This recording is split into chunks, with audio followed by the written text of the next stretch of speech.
It's that time again.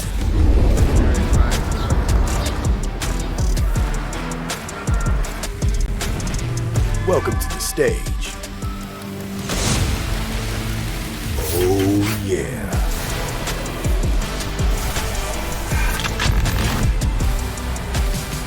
Where energy and creativity collide.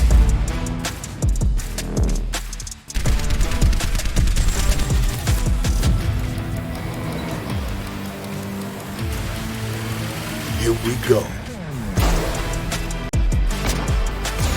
Let's level up. Make this something to remember.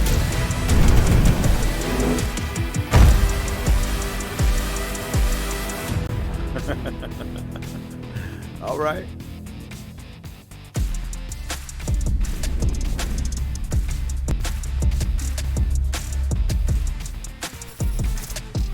Hello and welcome, esports fans. We are here and we are live. The NACE Star League continues now. This is the Open Premier League going on down here. I'm FBI Tugboat. I'm joined with my friend Powder. Powder, how are we doing?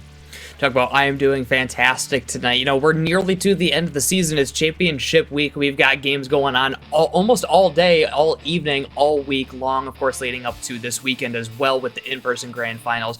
Right now, just Open Premier grand finals, but I cannot wait to get into this. Oh, me neither. Me neither. We have two undefeated teams on the docket here tonight. That is going to be Northwoods and Fisher going forth and doing battle. Let's take a look at how this season has shaken out. There you go, guys. It is post-Thanksgiving. I am a tired Tugboat. Regular season conference play ends after that. Of course, that's already finished up with conference championships immediately after that. Of course, you got to figure out who else can be playing in that postseason. A little last chance qualifier action after that. Playoffs going down. Just watching the culmination of that right now. And again, as Powder said, the grand finals in person over there on the East Coast. Take a look at today's schedule here, Powder. Right, yeah, Northwood University and Fisher College for Rocket League. Like you said, two undefeated teams going at it, and then what do you know? We go back-to-back with it. Fisher as well, getting back-to-back on the broadcast in Call of Duty, 7-0. Fisher College versus Akron College at 7-0 as well. It's going to be an exciting matchups tonight. Like we said, all undefeated teams out here tonight for these grand finals in these two games. It's a very, very good point there. 4 teams across 2 esports, and 2 of those teams will be going home with their first loss today with the NACE Star League season. Very interesting stuff. Take a look. This bracket, of course, Northwoods University and Fisher both dropping a game against their previous semifinals opponents. How interesting.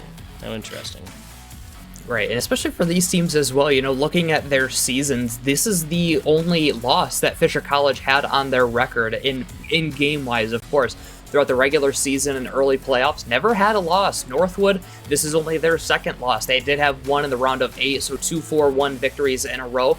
So neither of these teams have dropped more than a series combined between the two, and then one of them is going to have to walk away the loser tonight. One of them is going to finish that season completely undefeated, walk away with that grand final championship. Take a look at the format here today. Nothing really wonky here, guys. Generally, obviously, Rocket League in that best-of-5 format, but this is postseason. We're giving these teams at least one extra game, right? The 3 games down to 4 games down. Difference here. We'll try and come back, give some more primo esports action to have coming at you, guys. Grand finals starting in just a little bit. Again, no crazy rules here. 3v3. Let's take a look what those 3 players will be here, Powder. Right, Pirates, Noxus, and Nitrous versus Sosa, Money, and Kinsey. So these are the typical rosters that you see for Northwood White specifically. And then Fisher College, their main roster coming out. The interesting thing about these two teams is that even though Northwood White is seen, you can't even really call it the B roster. They are considered to be that, but they are just as dangerous as Northwood Blue, who we just saw last week advance onto the grand finals for this weekend. This is a team that Fisher College cannot mess around with. You know, earlier on in the CRL season, Northwood White actually took down Fisher 3-1 in their best-of-5 league play series. So this is a team that knows how to beat them. Fisher College, they have to take this match seriously, and obviously they will in a grand final, but with this longer series, I'm interested to see if that extra time gives Fisher more time to try to come back against Northwood. Exactly. at least 4 individual 5-minute games to kind of learn about your opponent like a little bit more, right? Obviously, game 1 will frequently be the 2 spectrum, one end of the 2 spectrums, right? You'll either have an incredibly fast and loud game, plenty of demos, plenty of physical play, plenty of goals even, first couple of minutes of that first game, or you'll have 2 teams really respecting one another, trying to feel each other out, see how that rest of that match is going to shake out. Right, again, and I'm interested to see it as well. With Fisher, you know, it was an earlier loss, and in fact, it was their only loss in the regular season was to this Northwood White roster. They did finish near the top of the standings and did have a more successful run than Northwood did. So at least in that league, we saw Fisher kind of finish out stronger. Both of these teams did have a strong finish to their season. It's tough to even say, oh, well, Northwood White had a rougher finish, dropping 2 games. And we're talking about 2 games here versus 1 game loss. So both of these teams a very successful NACE season up to this point. And now it's just about who has taken their experience throughout all of these leagues. And of course, you know, Sosa, Money, and Kidsey as well experience in RLCS at times too. If that experience can help them now, after playing with each other for a couple of months, to win in the grand finals. On that big stage, you know, spotlight in the eyes and whatnot. We have a split house here today, guys. Powder going to Fisher College. Lefty took that action going on the way of Northwoods University. Now again, as Powder mentioned, these are not this is the Northwoods White squad and the Fisher squad that has played throughout the varsity or the Open Premier, excuse me, not the Varsity Premier format within the NACE Star League. There is no reason to believe that any of these teams could take this down to 4-3. There is no reason to believe that that this will be a quick one by any means. Powder, this is going to go down to the wire. There is a reason why. Like the difference we're looking at, like the the biggest difference between these 2 teams, like you said, is 1 single regular season game, right? Northwood's dropping 2 of them, Fisher dropping 1. That is the only substantial difference we have when you're looking at previous performances of these 2 teams coming into the regular season. 1 game difference, 1 5-minute Rocket League game difference in regular season that ultimately did not decide or did not change the outcome of those matches. Right, and if you're looking outside of that, you're just looking at a 3-1 victory for Northwood White earlier on in their CRL league play, which at that point in a best of 5, it's also tough to tell because it could have been an insanely close 3-1 victory. We aren't 100% sure, but I'm sure it was with the way that we know Fisher College can play. This is certainly going to be a close match. You know, this isn't going to be an easy 4-0 for either team. This is going to be a hard-fought victory, easily could reach 6 or 7 games, and it's really just about who is going to outlast their opponent and learn to adapt throughout the series to try to take this victory here tonight. Between the 2 predictions, right? Between you think these teams are going to come out, well, fast and loud action, quick, heavy, loud in your face, or do you think this is going to come out more respectful, gentlemanly, you could say, Rocket League early with both teams kind of trying to figure each other out a little bit for a couple minutes? With this and these teams, with the way that they play, the confidence that they play, I fully expect it to be kind of that fast pace coming right out. I'm not going to say it as like disrespect, they're just going to go at their opponents, but I do see both of these teams coming out with knowing what they can do to win, and they're going to try to show that off. We saw it last week too with Northwood Blue. That team came out fast in game 1. Took them a while to get going, but, you know, they came out fast. They didn't try to learn their opponent. They came out, did what they know they can do, and ended up with a 4-0 victory for themselves. And I would expect both of these teams to be able to do that here tonight. Perhaps the difference between the proactive versus reactive gameplay, right? We talk about this all the time, Powder. Either can be good in certain situations when you're ahead. I feel like generally it's best, you know, if you can get in the offensive stance, awesome. If you're looking at 15 seconds left and 2 scores up, well, it might be a little bit of a different story, a little bit of a different preference and how you kind of want to close that game out. We will see how that one goes when this one starts in just a little bit. Taking a look at players, like you said, Sosa, I really think is going to be the heavy hitter here for Fisher. I think that's a fair statement. Yeah. Yep, he absolutely is. This is the player with the most experience in any league, you know, currently competing in RLCS 2. He's going to bring that leadership for Fisher College, which, even despite this being a newer roster, you know that Sosa is that leader just with that simple experience that he brings. And it's not to say that Money and Kinsey don't bring that experience either. It's just that he has that higher leadership. He's played at higher levels and can bring that to this Fisher College roster. And again, it's why they made a deep run in CRL. It's why they're making a deep run here in NACE, and at least is why I believe they will take it here tonight. Even if they don't, you know, Northwood, they made a deep run as well, both in NACE and CRL. So I fully expect both of these schools to come out playing how they can to be able to get that win, and I do expect that speed to be a factor, especially from Sosa specifically. Yeah, looking at Northwoods, going to be looking for a lot of offensive prowess from Pirates. Yes, they will be hoisting the black flag, looking to secure booty, I guess, treasure. I don't know. Pirates here, really going to be the heavy hitter again for Northwoods. Sosa definitely being the predictor for Fisher College right there. Pirates, all kinds of experience, all kinds of ways. Plenty of online tournament experience, plenty of LAN experience as well there for Pirates. There's, again, going to be a Northwood squad that if they take this, going to be on the back, off the sails, you could say, of Pirates. Right, and to bring up the experience that Northwood brings, this is a team where 2 of the 3 players have been playing together for quite some time. I want to say at least 2 or 3 nice seasons now that Pirates and Noxes have been together. They've been, even despite all the additions they bring in, all the recruits they're bringing in, they tend to keep those 2 players together, and I think it's worked out well for them.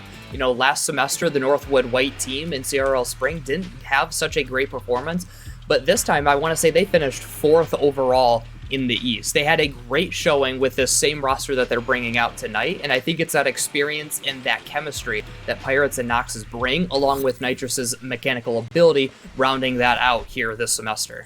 Yeah, very, very well-rounded squad right here. Before we get this started, I want to give a huge shout-out. Of course, that is to Extra Life. Play games to change children's health, change the future. Join Extra Life today. I always give a little bit extra here because I personally worked with Extra Life, and I would challenge you, dear viewer, I would challenge you, Powder, I would challenge anybody here to really come up with a better cause than helping sick children. I challenge all of you. 4 minutes, 40 seconds left in this. Offensive pressure against Fisher so far until Money has something to say about it. Ooh, and a powerful banger. We can't follow it up, though. It was a quick counterattack there from Fisher.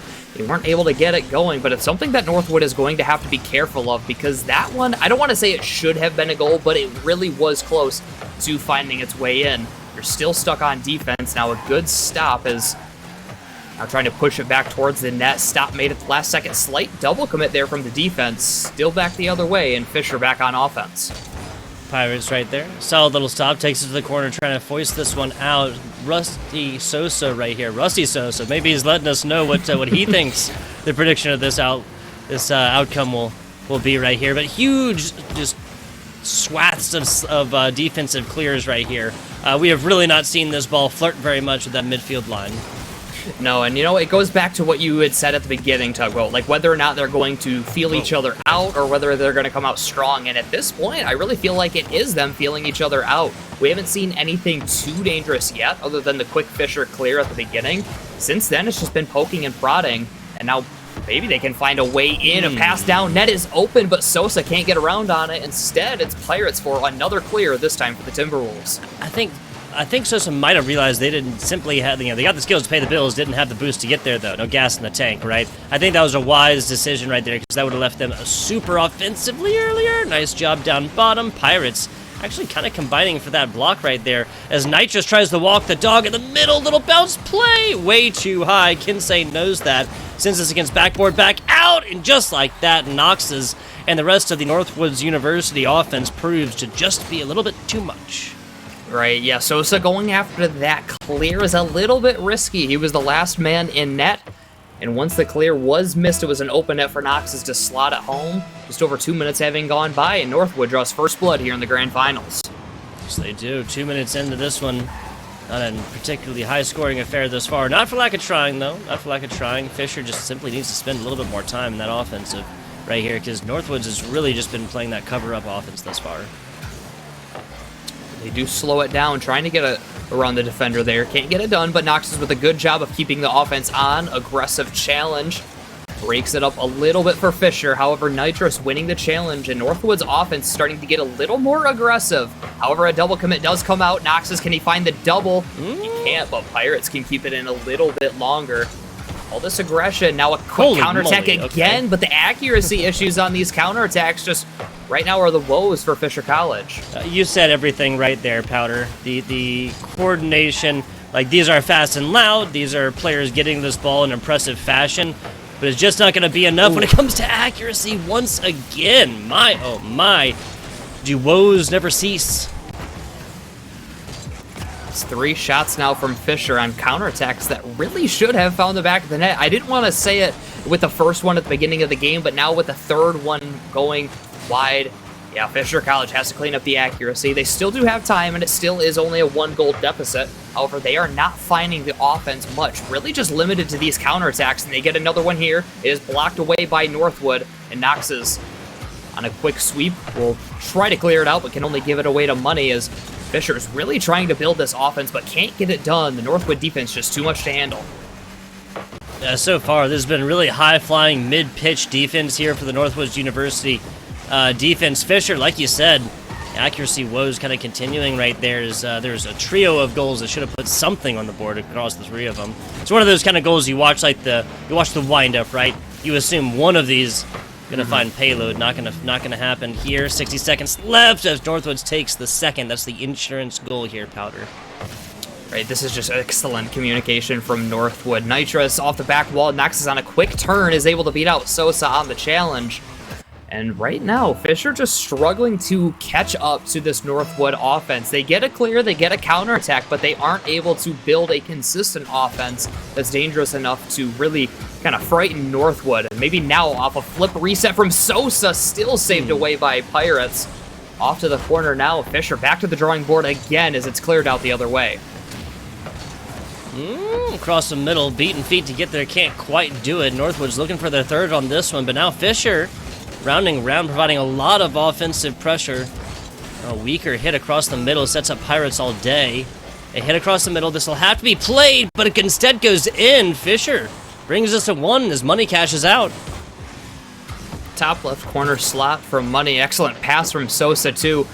You can see Pirates cheating up a little bit, and I think he just goes just a bit too far. If he stops exactly at the back post, I think he gets the save, but that slight cheat costs him there as it's brought within 1. Kinsey winning the kickoff. Money will look for the double. Going for the bump is his teammate, and now a follow-up from Sosa is a bit too slow. Cleared out again from Northwood, and in the final seconds, Fisher's got to go right back to it. 10 seconds left right here. Fisher trying a little set of something. Gotta have to keep this ball aloft afterwards as the overtime experience comes down, but Northwoods University makes that one a non-issue. There is a technical amount of time left for Fisher to coordinate with a pinch on kickoff, score, and get the lineup again with 1 second, but we're going to say that one's not going to happen. 3-1, 2-1, 3-2, something like this. Northwoods University, game number 1. This just might be for a little bit of show. There you go. 3-1 here. And I got to say, hey, Northwoods, there's my prediction, right? So, nah. I don't know. Yeah, good start from Northwood, and for Fisher, it's odd to see them struggle on offense like this. Like we had called out, there were 3 separate times on counterattacks where, right, you're going upfield, you're trying to fire it into the net, but really after the third one, you have got to just slot it through in any way possible. They weren't able to get it done, and because of that, they forced themselves panicking towards the end, and that's why you see that odd double commit, which cost the 3rd goal, which ultimately sealed the game for Northwood. Fisher, I think, needs to just slow things down a little bit. Right now, Northwood's offense is too much for them to handle. They aren't able to find clears, and clearly the counterattacks aren't working as well simply just for the accuracy issues. But I think they just need to gather themselves a little bit, carry the ball out on defense rather than going for these long shot clears. Yeah, exactly. Like, obviously long shot clears have their place within a defense and stuff like this, but this is just then leading to a Fisher College that can't quite get exactly where they need to when they need to, right? Like, there's a lot to be said for Rocket League about right place, right time right there, and a lot of that comes off the back of correctly predicting rotations and communicating with your squad and whatnot. Not saying that Fisher College isn't, like, communicating with their squad or whatnot, but, you said it best, and we saw it perfectly. 3 different shots back-to-back. This might as well have been a 2-1 game. After about 30 seconds left on this clock, Fisher poured it all into offense, and Northwoods just simply took advantage of a net that wasn't as protected as you would have seen with, say, 60 seconds left, right, with them up 1 and whatnot. Frequently see that in kind of the pull the goalie type strategy here for our Rocket League game, especially higher level, especially when a team is down, realizing that put it all into offense, you're going to lose regardless. Loss of 10, loss of 1, all the same within the best of 7 series. Now we see Fisher with a rare moment of I don't even want to say sustained offense because it's quickly out again as Nox is down for the double. Pirates will look to clean this one up along the back wall, but instead sent all the way back by Fisher. But again, these long clears for Fisher just aren't working. It's another stop from Money. However, Pirates will gain control of it. Not a lot of boost left. We'll give it down. And instead, Money, with time, space, and boost, goes for it. Goes over one. Tries to get the reset. Looks for the double. An angle down stop from Pirates. And a little chip shot from Kinsey over the defender will get them their first goal of this game, too. There you go. That's what was necessary here and early. Pirates getting something going right here as Rusty Sosa tries flipping forward right there. Can't quite get a tire onto it. 53 seconds in. Fisher College strikes first. Game 2 here. Mildly sustained offense. I mean, we would take those all day long. Wow. Okay, so again, maybe Fisher College looking for the individually impressive offensive play. Is that... Okay, I thought that was just going to walk the dog all the way in. Just a little bounce play right there. Close to it. Fisher's defense a little bit suspect in this game, too, but still getting the job done, still making the stops when necessary. Now they need another one here, opposite side of the goal. No one's catching up to that. Noxus ties the game. Yeah, so we kind of see the shift in attention here for Fisher. That was all... I mean, earlier, it was the mild respect. It was the feeling each other out. It was the leaving one player back. Fisher College is opening up the can of offense and pouring it all over the pitch. That is why we have 2 scorers in the first minute and 20, where it took us 2 full minutes to find the first. This is a pace of play that Northwoods is familiar with. Never mind. Yeah, the pace of play is certainly starting to pick up, and Northwood is typically used to it, but the Demolition opening things up, and Nox is just really aggressive for that, and it's not the play he needs because the bounce shot from Money is all he needs to find his way back into the net. Now Fisher up by 1 once again immediately off the kickoff. Northwood will attempt an offense, but shut down quickly. Now Kinsey looking to slot it through, can't get it done. Nitrous will gain control, try to get the offense back on the side of the Timberwolves. Ooh, nice shot there from Pirates. These two just trading, You remember how you used to trade Pokemon cards? No one ever really knew how it was played. This is just nice, standard schoolyard play. Back and forth we go. Either team, Fisher held a lead for maybe a total of like 15 seconds in this game so far. Yeah, has not been a lot of time, especially after that kickoff. 2 in a row to give Fisher the lead and then right back tied up from Northwood. Now we have a few moments of peace here with the game tied up. Sosa taking his time along the back wall. Kind of loses that challenge out. Nitrous shaking that challenge and looking for a shot. However, it's Kinsey back the other way. Money catching up to it. Tries to give it to Sosa in the corner. Takes the challenge now. Gives it right into the hands of Nitrous. Now goes up into the air. Ever so dangerous. The flip reset. Can't get it past Kinsey. Now another quick counterattack on the side of the Falcons. Nicely done. So hit of our right side. That's actually a really good hit from this Northwoods player. There's a lot of offensive pressure against Northwoods right there. And Fisher just... Oh my goodness! The block of the day so far from Nitrous. Had to seemingly break time and space. Get to that one. Another hit over and nicely done. Fisher College with the aggressive play. You can kind of watch this little bump in the end really open this one up. And what a recovery from Money to even get that bump in the first place. So great job of sticking with the play. Gives Fisher College yet another lead, their 3rd one in this game too. We'll see if they can hold on to it, but right off the kickoff, it's open space for Nitrous. We'll try to give it around the back wall, loses control for a moment. Chip pass from Noxus will be cleared out by Money. Kinsey catching up to it. We'll try to get an offense set up for Fisher. Nice defensive hit. Money has been all over this ball the past 60 seconds or so, setting things up and more for Northwoods and Fisher. They lost the lead earlier. They're not having it anymore. Don't have it anymore. Brick wall defense so far from Fisher. On the defensive stance right now. A shot over. Okay. What is? I feel like every time I applaud a defense here, they just immediately give up a goal, Powder. Yeah, but I mean, can you even blame him? He uses his flip to push it over. I didn't think he would have it left. He possibly might have gotten a flip reset. Either way, the defense did not expect that to happen. The power shot slots its way through. And once again, Northwood has tied this game, a high-scoring affair so far. A challenge won out by Money. Can he get up to it? He can, and it's a push back towards Kinsey. However, it's taken away by Noxus and cleared out the other way. Now we'll see if Northwood can get their first lead. A backwards shot from Nitrous, saved away, and these teams are pulling out all the stops on offense today. Yes, they are. Yes, they are. Game 1, low and slow. Nice leisurely Sunday drive with the grandmother. This is the car you steal in high school. Jeez Louise, this game is crazy. See what they have in store for us the rest of the way. Cut off this time by Fisher. Time's starting to run down here as we're knotted back up for a while. This has been the consistent thing, and once again, it's Fisher College with another lead. It's their 4th. Now they just need to hold on to it for another 70 seconds.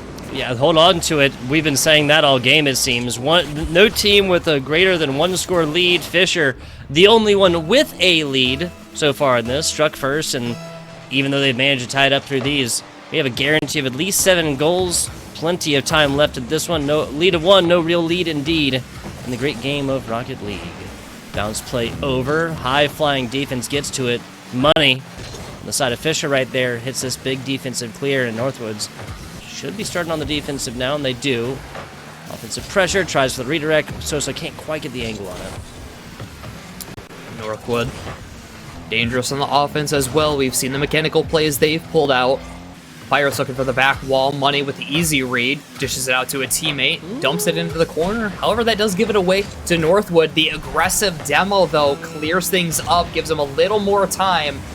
However, now a man on Fisher taken off the field as they're just doing anything they can to keep this offense on. They can't get it done, though. Cleared right back in. Pirates gets bumped. Tries to dump this the other way as they look to build up this offense and get this game tied up late. Gives it away once again, but a clear into the corner from Sosa might just get it done for him. Still plenty of boost, taking his time, gets the reset, slows it down, still saved away, and still life for Northwood, but they gotta keep this one up. On the hood of his car, flicks it up. Nitrous into the corner towards Nox's. Down in front, Sosa giving this one away, kill towards the ground, can't get to it, and Fisher College ties the series. Nicely done. So a 2-score difference in game 1 that was a lot slower, a lot more like coordinated in every way, shape, and form. Game 2, more demos than goals, and there were 7 goals here, Powder and Blake. Yeah, it was a very aggressive game from both teams, both in physicality, like the demolitions, and just the way that both of these teams played. There was a lot more solo plays going for the mechanical plays, too. We saw basically everything pulled out in this game, too. And this is something that might end up favoring Fisher College more. I mean, not even just simply because they ended up winning this game, but clearly it's allowing them to get more goals. They look more confident both on offense and defense when they have the time to set up these plays rather than just going for the clears like they did in game 1. Yeah, and defensive clears spell victory usually when there's the last like 30, 60 seconds right there, but I think a lot of these goals came off the back of big defensive clears that turned our offense just so quickly and allowed for kind of like a one defensive player setup on the other side. As it is, this best of 7, they said alchemy doesn't exist, Powder. We have essentially changed a best of 7 into a best of 5, though. Right, yeah. Now it's just going to go down to what Northwood University took earlier on in their CRL season, which was that best of 5. They won it 3-1. We'll see how this one turns out. However, I just feel like even if Fisher doesn't take this, that this one's not going to be a simple win over the next couple games for Northwood. It's going to be tough, and I feel like they're going to be trading blows here on out for the rest of the series. Yeah, another big shout out to one of the organizations that make competitions like this possible. That's Duncan. Now, Nate Star League runs on Duncan, just like America. Click the Twitch panel below. Try and find a Dunkin' Donuts near you. I'm sure there's one near you. Early on in Game 3, we see right nice back to it is Fisher. Ooh, close one there, but like you said, Tugboat, great pass to get that shot set up. Rusty Sosa actually got a really bad redirect on the other side, and for that reason, Fisher College going to be on the defensive now. Northwood's swallowing that one up quickly, a little bit too high right there. Rusty Sosa walking this one out from now on mid-pitch against backboard here for money until Pirates has something to say about that. Rusty in! Rusty slots this top right, and Fisher once again takes the lead. And this is the passing play we saw earlier on, but saved away by the crossbar. Kinsey over towards Sosa, right side shot. No one is going to get up to that one, and if Fisher College goes back to that passing play again, I think Northwood's going to have to find something to shut it down on defense. Yeah, I think Fisher's kind of found the pace of play that they really like. You know, pedal to the metal, cruise control on. all gas, no brakes, whatever cruising, driving sayings that you want to relate here, they are all true right now for Fisher College. Especially given, I can't hammer this home enough, guys. This is such a fast game 2 and 3 so far. We went 2 full minutes before that was score on the board here for game number 1, and that is a thing of the past. Kinsey, okay, that was just a slower update right there. I've done that. Pick up corner boost and it just doesn't appear. Northwood trying to build up their own offense, and a whiff on the back line. Easy enough for Noxus to get the game tied up. I'm gonna have to. I have no idea how this one happened. Sosa goes for Pirates, I guess. Yeah, it must have been the result of bad communication, because there's not a Fisher defender in sight after that. Right, like maybe somebody on the back line just not communicating that they're not there, because Sosa, it's an interesting challenge, and he wasn't really close to it. He put pressure on Noxus, but nothing, or Pirates, excuse me, but nothing serious enough to get the stop, and because of it, Northwood immediately ties up the game. Oh, you know what it was? Pirates just got bloodthirsty, right? It is just in their tag, in their nature. Pirates? I don't know what I'm trying to say here, people. 3 minutes, 10 seconds left. Solid stop right there for Pirates. Pirates tries to go up for it again. And again, the kind of wonky coordination right there results in no score. No score, nothing there for Northwoods University. They've been playing from behind the past 7.5 minutes or so. Or 7 minutes, obviously game 1 going their way. Yeah, ever since that game 1, though, like you said, playing by behind, having to consistently make the comebacks. And Fisher looking to do that again as they try to build on that second, and it might happen with them giving it away. Nox is up quick, and Nitrous, he's the one to get to it first. Noxus will finish off the clear here. However, both of these defense just a little bit odd to start off this game 3. We saw decent consistency in game 2, and it was really just the mechanical plays that were allowing goals to go in. But this game 3, just the defense is a little bit suspect so far. Kinsey up against Nitrous. Fisher once again going for that individualistically skilled ball control skills across the middle. This ball earlier wouldn't even meet mid-pitch. Now it seems like they're practically moving in together, because this ball is just staying in this middle until Kinsey, something to say about it. Knocks is over. Sosa from the wall. Nitrous tries to hit this one across the middle. Wisely in position is Kinsey. Down to the bottom, that's Rusty. Rusty getting a weird hit on it and an easy defensive hit. And now clear for Northwoods. See how the counterattack works out for Fisher. Is Money carrying it 3/4 of the way down the field. Still stopped away by the Timberwolves. Nitrous gathering it himself. Nox is taking over, looking for the back wall. 2 are up for Fisher. Can anybody catch up to finish off the clear? They take the challenge on Pirates and win it out. Money on the fake, allowing Kinsey to take over. A demolition opens up the net, and Fisher regains the lead. There you go. Money on the line, and Money just dusted off right here, right? Money is trying to, or no, excuse me, the other way around, the Northwoods player. I'm getting my players mixed up right here. Fisher takes the lead back after just the, I mean, it is almost chess at this point, right? You get possession, you go forth, there's one player back, your teammate either full-on demos or just bounces away a defender. Scores will come after. Northwood doing whatever they can to get the goal back. Can't get it done there. Put away by Kinsey. Quick counterattack again. A flick over one, a follow from Sosa, but it only dumps it into the corner.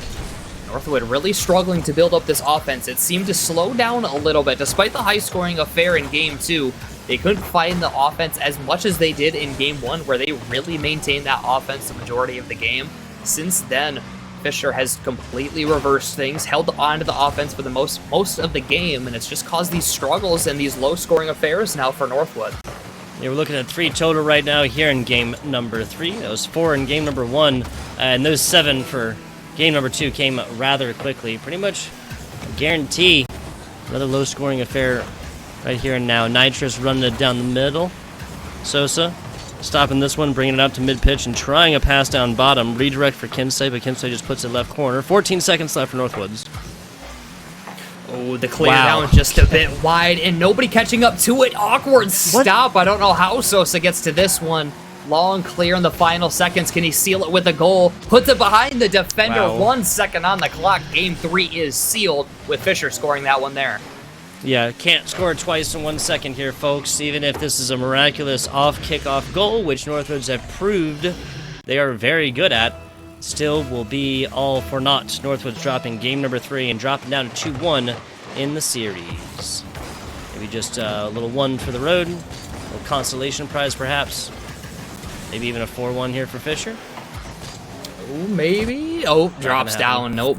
Fisher, though, I like the way that they're turning things around. We saw that kind of slower paced game 1. They were looking for counterattack clears, and it really wasn't working out for them. Since then, they've gone to the passing plays, they've gone to the high-powered offense, and it's really worked out in their favor. This is a lower scoring affair than we had in the previous game, but it still works out in their favor because right now they're suffocating that Northwood offense, which worked out so well in that game 1 that they took. Yeah, and it's just about that stifling offense and whatnot, right? Northwoods did not simply have the same offensive coordination that they did in that game 2, in that game where they consistently, every score until, of course, the 4th, were able to not just bring it back, but bring it back very, very quickly. Again, this game is looking very similar in game 1, not just in scoreline, but also in the last few second goals. It was 4 seconds into the team ahead, put up their 3rd, and made this like unattainable, even with the 000s volleyball type, half overtime type situation. And the exact same thing, but from the other squad, but from Fisher there at 1 second. What that tells me again is that teams that take a lead in this, when we're actually looking at the more like the slower gameplay, if the theme holds true, this next game will be another high-flying, high-scoring, early-scoring affair, with one of these teams taking the lead early, and then the other one just like spending the rest of the game either striking back and tying it up, or actually taking a lead of their own. Correct me if I'm wrong, though, my friend. We have watched the team who has scored first go forth and win the game thus far. Yeah, that's correct. Northwood scored first early in game 1, ended up winning, and Fisher did the same in the previous 2 games. So maybe that's a pattern as well, as the confidence that it gives you allows you to continue building the lead and getting the win in the end. In Northwood, they want to get themselves back into this series. The shot put away by Sosa. I mean, we're still in the best of 7. There is still plenty of time. However, coming down, if you go down to this game, you need 3 wins in a row, and Northwood does not want to be in that position. So they might want to get that first goal to try to look towards getting that win to even up the series once again. Yeah. Speaking of even things up, this is Northwood's kind of with the same offensive push, and literally as soon as a Northwoods player passes mid-pitch, they get dimmed immediately. They simply have to put on the offense like a little bit more. I understand from tied situations, you don't want to be the first one to go forth, give up a goal. Defense wins championships in football. In Powder, this ain't football. Ooh, the defense there, though, coming out on top with Sosa barely catching up to it. Now Money on the carry out, might give it away to Nox's. Successful challenge that now Sosa has to take. Nox is back in the middle. Quick turn from Nitrous, dumping it into the corner. Catching up to it to chip it back. A double commit from Northwood, and that might just cost him as nobody's there to follow it. Nox's will still get it into the midfield. Doesn't matter. It's right into the hands of Money. Good turn from Nitrous, but he loses control of it. Now sent back the other way. Actually, I think it's just the thing's a bit glitched here for a moment. It's now sent back in by Northwood again. Yeah, that was Nitrous right there. A little bit confused. I mean, it doesn't matter if that was Nitrous or not. It is confusing to me that Northwood's players are getting offensive opportunities. They're going forth here and they have possession, usually either above the net, like above near this backboard, or right or left corner, and they're simply getting no help on the inside. If Northwoods doesn't continue to try and do the same passing plays that Fisher has taken advantage of, especially in game 2 and 3, then I believe Northwoods may not be long for this world. Right, yeah, Northwood not finding those passing plays as much, and we saw it earlier on. I want to say it was game 1 where we saw Nitrous dish it on out to Nox's to get basically a wide open net. It's clear that Fisher can be stopped on defense with passes like that. It's interesting to see that Northwood is not returning to that style of gameplay, and it has been costing them so far. You know, we're still tied up here in this game. Maybe now this passing play will result in something. Rolling down off the back wall. Beaten out is Fisher now with the clear, and now it's an open net. Doubles it home from Kinsey. Nobody from Northwood catching up to get that one stopped. The only thing they caught on that was a front row seat to an incredibly flashy goal. Look at this. Top rope down, Kinsey balancing it and actually evening out aerially about his car, ball about the same area. Pretty interesting. Past halftime now. In fact, this is the slowest, not in speed, but in time consumed before it comes, goal thus far in this matchup. A little bit past halftime. Northwood, that offense just, you can feel it struggling more and more. The scoring is getting, I mean, we saw it build up from game 1 to game 2. That was just high powered from both teams. But since then, the goal is just starting to trickle away for Northwood. 1 in the previous game, now nothing on the board yet. Maybe this time, no Kinsey. They're in time, and they've got to go back to the drawing board once again, as Fisher College's defense has been improving, they've been adapting, and now it's up to Northwood to adapt right back and find a way in.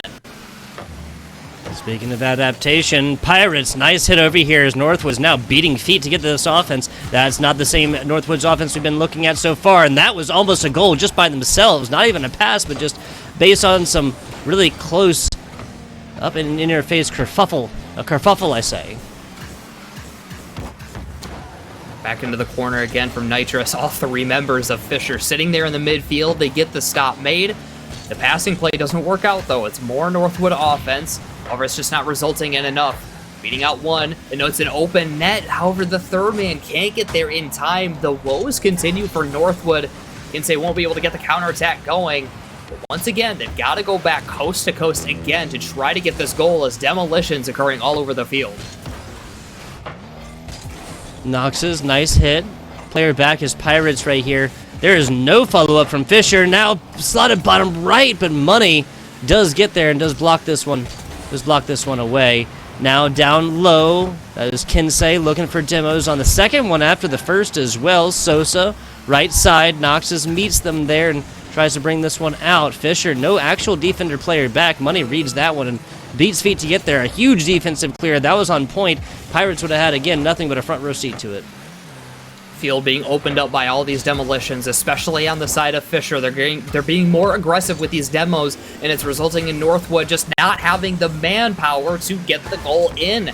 Running out of time now with 10 seconds to get this game tied up and find anything on the board. Into the back wall. Push out to the other side into space. Kinsey long clear out. Knox's needs to keep this one up, and he does. Sees Nitrous on the back wall. Long clear out towards Pirates. The defense catches up. Will it drop to the ground? The demolition does seal it. And that aggressive gameplay from Fisher is what got them that win there. The aggression just refusing Northwood to really spawn onto the field results in not enough manpower to get it done, and they end up dropping the game. Because of that, Northwood needs to come back from 3-1 down. Yeah, so 3 things here, folks. First, basically a full reverse sweep, or a best-of-5 reverse sweep, we'll call it, required now for Northwood to bring this one back. If that happens, that'll happen in Game 7, right?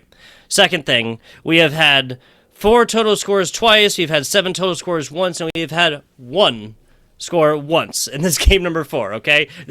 I'm saying all of these things to let you guys know just how, like, across the board we have gotten, right? And again, third point, the winning team has been the team that struck first every time. Of course, that is a guarantee within a 1-0 scoreline, but still, the theme stays alive. And again, across a 1, across 2-4, and across a 7-score series here, there is nothing that I have prediction-wise. Obviously, I took Northwoods earlier. Powder took Fisher earlier. I have no idea who's going to take this game number 5. Will this be the beginning of a mini reverse sweep, again, given that Northwoods has already taken 1 game, or will this be Fisher closing it down in 4-1 fashion, the same fashion they closed down their previous semifinals matchup? We got about 6 minutes to see. Yeah, and I mean, I'm right with you, Tugboat. I can't give a prediction either. Both of these teams have played too well up to this point. I think Northwood could easily turn this one right around here, get another win, and get themselves back into this series. Yeah, we'll talk about the people that make this possible next, but the organizations here. Fisher putting up their first as Mavix. Looking at high-quality, top-tier esports hardware, people. Check out what Mavix is doing on their websites, their social medias, and their Twitter. Fisher, once again, 10 seconds in. If the theme continues, this is going to be a brutal 4 minutes and 50 seconds for Northwoods because the theme has been, once again, the team who strikes first wins. If Fisher does that, this will be a clean, quick 4-1 series. And I think Northwood needs to get this goal back right away. They can't waste time. And I mean, it's not like they were just wasting time in the previous game, but there's too much time was going by without much pressure. That meant that at the end, when they started to find more, the demolitions really did seal it. They do have an opportunity here as Sosa, a miss on the back wall, but another double commit. Pirates does not have enough boost to get to it. Northwood, those offensive woes continue as they miss out on another opportunity. 45 seconds here. A little anti-air shot coming in. Another demo. Once again, we have we have shot attempts, we have goals made in, we have blocks, we have assists, we have everything else like this. I would love to see the total amount of demos in the series. Yeah, certainly starting to rack up now, especially for Fisher, who is seeing this aggressive play, is causing Northwood to panic a little bit. A miss there from Pirates is cleaned up by Nitrous. And I want to go back to the point you made earlier, talk about Northwood and these inside passes. Pirates down to the last pixel getting the stop.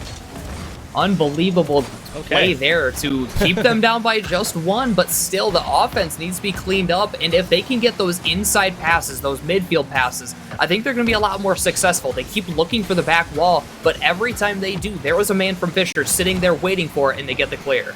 Another stat coming at you, folks. Another team has come back from a 2-score deficit thus far. If Fisher puts on the second and Northwood's coming back from it, it'll be the first time in 5 games of Rocket League that will have happened. Fisher back on the offensive here until Noxus has something to say about it.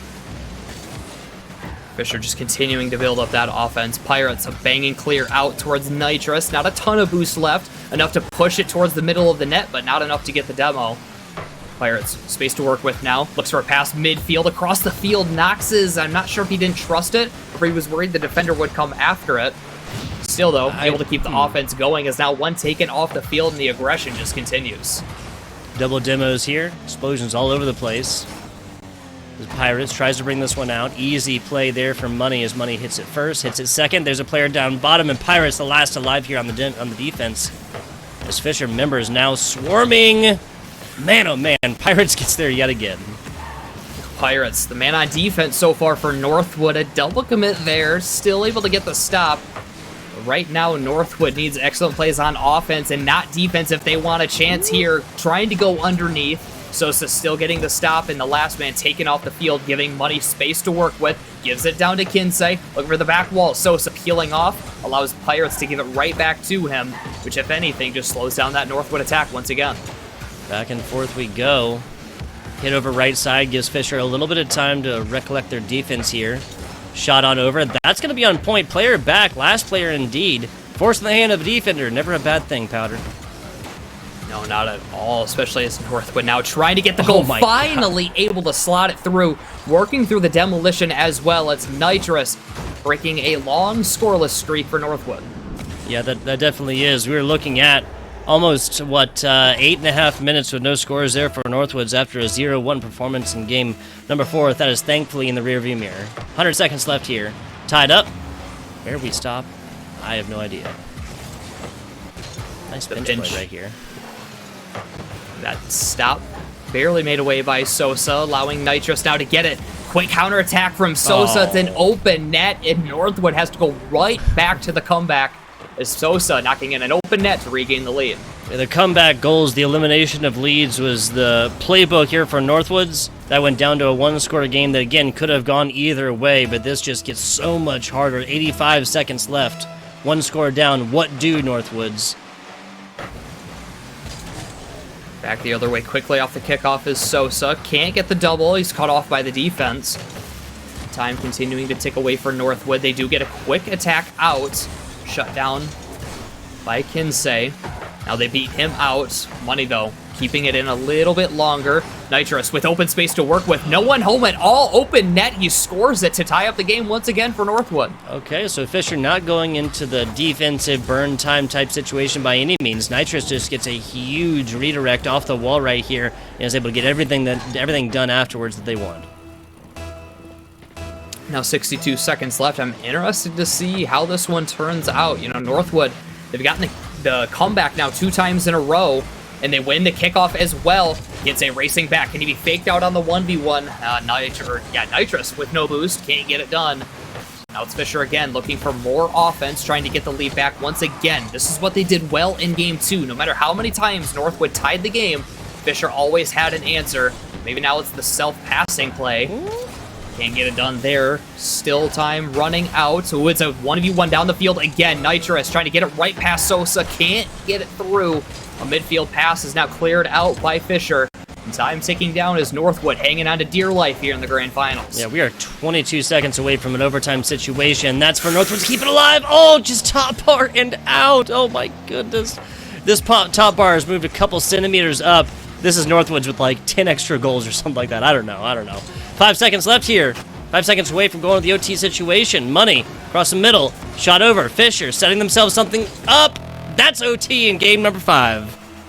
Northwood panicking there at the end. 2 double commits within the last 7 seconds, but they get the job done. They at least stretch it to overtime. However, Kinsey might have an answer. It's a pass over to Sosa. It's shot wide. 2-on-1 down the field. Pirates looking for Noxes. Loses the challenge to Money. They can't keep the offense on either. It's Sosa back the other way.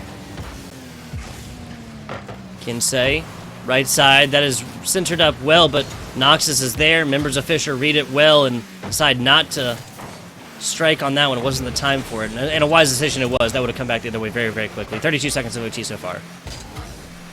Noxes to the air, playing it slow, can't get the pinch.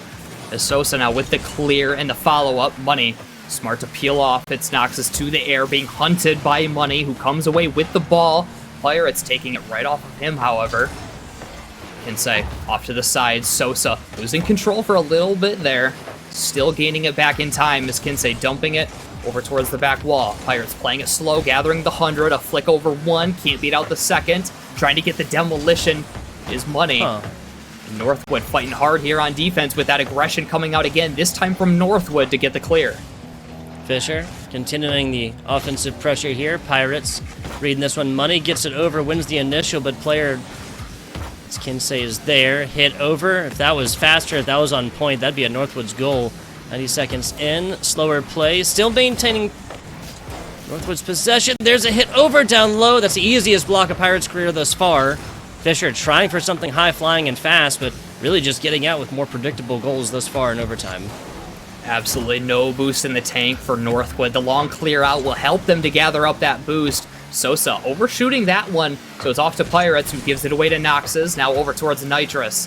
Faking out Kinsey. A bang towards the back wall. Read once again by Fisher. That back wall has not been friendly. Maybe it can't be for Fisher. However, Pirates will get up in time, get another stop, and a pinch down the field. Looking for a big defensive clear as Kinsey doesn't find it as Pirates continues on pressure. Now from the top rope here, that's Nitrous. That's decently centered, and that's a shot down bottom that just bounces against our backboard right side and yields a Fisher offense. Last player back is Pirates. There's the demo, and it's not going to be enough. Nitrous at the 11th hour. What a stop there from Northwood, and now right back to the offense. Nitrous looking for this one. Back wall open, going for the demolition. However, Kinsey fights his way through, the man chasing after him. A quick turn from Pirates is cut off by Kinsey. Now he has boost in the corner, put right behind him. Double commit from Fisher. Pirates just a bit wide. No one to clean it up. Instead, it's Money up towards Sosa. Gets there first. Will roll down, and Nitrous with the clear once again. However, he cannot finish it off. It's Fisher still again on the offense. What do they say? That solids like have their own shape, liquids take the form of their container. That is Nitrous seemingly to be everywhere on this Rocket League pitch right now. Crazy stuff. Crazy stuff. 3 minutes. 10 seconds of OT thus far, and that ain't for lack of trying. Not at all. Both of these teams sending everything they can on both offense and defense. Shot just wide. Sosa with the challenge. Gives it right over to Kinsey. He just looks for the long clear out. Nitrous peeling off, allowing Pirates to take over, who only can give it away towards Money. Money over another. Back wall open. Goes for the bump. Now Sosa taking it to the back wall once again. Nitrous straight into the air. Shot in from Kinsey. Left side. Put away by Noxes. Sosa keeping it going once more. Both of these teams sending everything as Nitrous shoots this one wide, looking to set up that Timberwolf offense. I don't think I'm going to start like gasping when there's a double up on defense there for Northwoods, because they just get it done every single time. 4 minutes now. They had scoring woes in the previous game. That is over. The lamentation, time for it, is over. Almost a full Rocket League game here in OT. Looking for a Northwoods win here to bring the series to 3-2. Fisher looking for a W, bounce play. Angle looked correct from this side. That happens sometimes. Kinsey over to the middle. Noxes reads it and sends this one flying down for Nitrous. Nitrous and Noxes both are here. Pirates waiting in the wings. Money. They lose control. Pirates be all over that. Not going to happen. Not going to happen. Flying offenses on both sides yield no close goals, at least in the past 30 seconds. And both of these teams have had so many opportunities. Here's another one from Fisher. Sosa with a slow play, Noxes with the stop, and not a third man in sight for Fisher to get the rebound. Kinsey with a miss. Money left alone, a net right side shot. Double commit from Fisher, opening things up. However, Kinsey sticking through the play, getting the stop, but not the clear. It's Pirates into the corner, and Sosa's the one to finish it off, but not for long as Nitrous racing in to keep the offense on again as he looks for the back wall.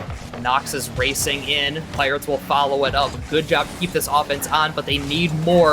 The pass into the midfield. Oh, it does work out as Knox is able to still get the shot. Put away by the Falcons one more time. Is now Money barely getting up to that. It's almost a pass over to Northwood. A miss now as Pirates. The back pass does not work out. Sosa, desperation attempt trying to get this out. That was like really interesting. That was like a really slow defensive play there that led this ball to be kind of just hanging out in the front, and then an offensive player hitting it back for the back pass. Crazy stuff. We have Rocket League game 5.A or 5A or 5B or whatever here, right? Because we have 6 full minutes extra of OT. Honestly, all Northwoods needs to do is just keep on offense. Eventually, this defense is going to shake up because Fisher hasn't really had an offensive look in a while. No, yeah, Northwood held that on for, like you said, quite a while, and the bump on Money slowing things down again for that Falcon offense. Sosa using the flip to his advantage to keep it into the corner. It's Money around one, can't get the demo. Nitrous lays it up. Can say the smart challenge. It's a pass midfield. Sosa just chooses to go after the demo, seeing he can't catch up to the ball. Nitrous, banger of a clear out. It's over towards Pirates, looking for the double down. The read from Nitrous is cut off by the defense. Now another one-on-one. Sosa with the flick, gets the bump. Pirates with the last-minute stop. And Northwood's defense again standing tall, but they need to do it again. A roll down here. Kinsey can't get the angle. Can Money? No, he can't. Too much to work with. Another pass, a chase of a demolition, and a clear out. And Northwood might just send it to game 6, nice. and they do after 6+ minutes of overtime. Wow, after all this, it comes down to Nitrous and this true direct hit. Fisher pouring all into offense, taking the cap up, tosses it, not into the trash, but recycling. We care about the planet here at Naystar League. And then just, like, literally getting every dropout right there. No defense left, and why not? Because Fisher was up 3-1 in the series, but the key operative word there is was. 3-2 series as of right now. Northwoods is a 5-minute Rocket League game back from turning this into a best-of-1. This could be, I mean, that overtime victory could be huge for Northwood. That could be the start of the full comeback. I mean, they played 2 games of Rocket League to get that victory, so you might be a little bit tiring to head into this next one. However, the momentum that brings you, especially after all that offense that Fisher had early in the overtime, followed up by all the offense Northwood had, to come out on top like that, make Fisher panic to get that open net, could be huge for Northwood for the remainder of this series. That is at least keeping their playoff dreams alive here, because they had to take that one. Backs against the wall. Northwoods University needs to take another one here. If Fisher does, we'll be closing out this series here for the Open Premier Naystar League competition at a 4-2 series. Yeah, so everything on the line right now, right? If you're Northwoods Fisher, I guess you could kind of look at it as like, oh, well, we have one more like chance to play with. We have one more 5-minute Rocket League game to play around with, but nobody wants to face against that. Basically a full reverse sweep, because allowing 3 games in a row at this point would be brutal, especially given the last game that Fisher won was a shutout, right? Even if it was just a 1-0 scoreline, that was still a shutout.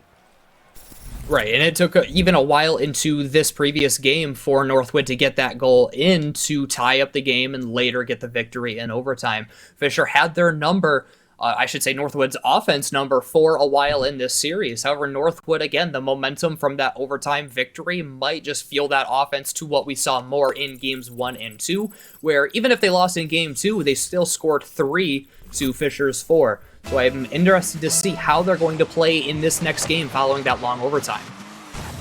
Fisher has gone forth and... Wait, oh, hang on. That was Fisher that scored first in Game 5, right? Yeah, it's the first time that actually a team scored first and lost. Yep, exactly. So, yeah, they scored first, and I believe like the first 15 seconds or something like that. And then again, once more in that 5-minute game, and then none in like 6 minutes. 6 minutes and 40 seconds, if my memory serves. That last OT type situation. Early on, we saw Fisher, quick spurt of offense to start off, and now Northwood Getting it back in, but right into the hands of Fisher again. Money looking for the double down. He fakes it. It's over towards Kinsey. Left side shot. The accuracy coming back to haunt. Fisher once again. Left side shot. Oh, wow. And Money able to get to that one. I mean, perfectly placed there from Northwood. However, the defense just a little too quick. Yeah, perfectly down left side corner. There's a defensive block as Nitrous actually kind of waiting in the wings, trying to maybe affect a defender right there. Not 100% sure. What I am sure of is 60 seconds in, and there's been a couple attempts, but no actual scores they've slotted in thus far. Fisher doing anything they can to get back to offense. Nitrous taking off the field, opening up space for Fisher again. Another demolition, opening up the space once more, and it's something that Fisher can go back to is this physicality. They seem to not go as much for in overtime, which doesn't really surprise me. You don't want to go for too much aggression and give up a goal. But now here in regulation, they might look for it again to open up space and find themselves into the net. Will be crucial.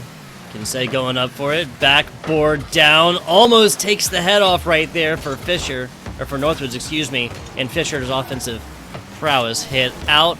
You gotta say, Northwoods has been doing a much better job. It's not so much the booming defensive clears, it's simply putting this ball where Fisher is not.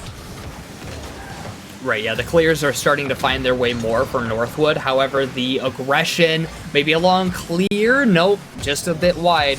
Looked good for a second. But again, even with these good defensive clears from Northwood, the demolitions are forcing them to kind of not clean things up defensively, but play a little more uptight defensively. Because now all of a sudden they're down to just one. They can't really go on the attack without maybe giving up a free goal. Free goals seem like an oxymoron in this game, in this series, in this matchup thus far. We are looking at 1, 2, 3, 4 different games of the 5 thus far. Game 6 on right now that are looking at a 1-score difference. A 1-score difference here, people. Crazy stuff. Wait, I can't count. Sorry, that's 3 games going down to a 1-score difference. Sorry, math is hard. You take single digits, you add them together, I'm lost, people. Sorry about that. 2 minutes, 15 seconds left in this, which will mean, of course, that our slowest score outside the OT situation will be right now. Northwoods taking the lead. On this play here from Fisher, I'm trying to see if Sosa maybe just didn't respect the shot, if he thought it was high. It looks like he is still trying to find it, but maybe just not realizing how perfectly slotted it was. It was right over him and right underneath the crossbar. Northwood with the lead here in Game 6. Only 2 minutes remaining now for Fisher to try to get one to tie things up and try to get it done here in Game 6 and not, like you said, Tugboat, almost get that reverse sweep if they happen to drop Game 7 too. Game 1 going down a 3-1 scoreline for Northwoods earlier. They just got one they needed. Another one here ties it up here, folks. Minute 45. Fisher on the hunt. Oh, Pirates, just a last-second defense. Feel like a broken record when I'm talking about Northwoods and that last-second defense, though. 100 seconds down. Fisher down by 1. Offense doing a good job of holding it in a little bit longer. However, the shots just are not being found at the moment. No, for Northwood, the offense is being found pretty consistently. They just are not landing their shots either just yet. As Pirates, a dump towards the side wall. He's able to follow it. Shot is on and in, and a 2-goal lead now for Northwood. Wow, okay, so Northwoods makes this comeback series just that much more possible with the 1+ insurance. Once again, people, we have not watched a team beat a 2-score deficit thus far. There's always been one in the offending team, offensive team, the team that is ahead, I should say, has gone forth to score more in the series while the team from behind looks to tie it up. Nice read right there from Nitrous, nice save. Yeah, quick shot off the kickoff from Fisher, just saved away. Pirates might stretch it to 3, barely put away by Sosa. Gets the boost stolen away too, could be huge. They still get the clear, however they can't set up the offense because of that lack of boost. And now with under a minute left, Northwood has their number on offense. Nitrous, a miss there. It's still a fake towards Pirates. Left side, put away. Money will chip this up into the air, but time is really starting to tick down now as Fisher still needs 2 to do it here, and they might need 3, nice barely getting the stop. Long clear out will be put away by Noxus. 35 on the clock, and they still need 2. Yeah, this very easily could have been a 3-0. Now Fisher is the one staring down the barrel of a shutout type situation. This happened in Northwoods in game number 4 right here. Number 6, looking at a tying factor here, and that is going to be a pretty much guarantee. Outside of that game 2 barn burner back and forth volley serve type situation where Fisher would score and Northwoods would score back, like what, 10 seconds later maybe? I don't see that happening here in 22 seconds. No, Fisher just has not shown that they can make 3 goals in a row. I mean, we haven't even seen, I don't even know if we've seen 2 goals in a row, let alone 3 now. Kinsey does fake out 1. Maybe they can find 1 back. The shot wide. Sosa's too far away to make the play, and that one will certainly seal it as Northwood stretches it to a Game 7. They found themselves down 3-1 in the series. They have fought all the way back, and it's going to come down to Champions Field to decide who takes the Open Premier Grand Finals.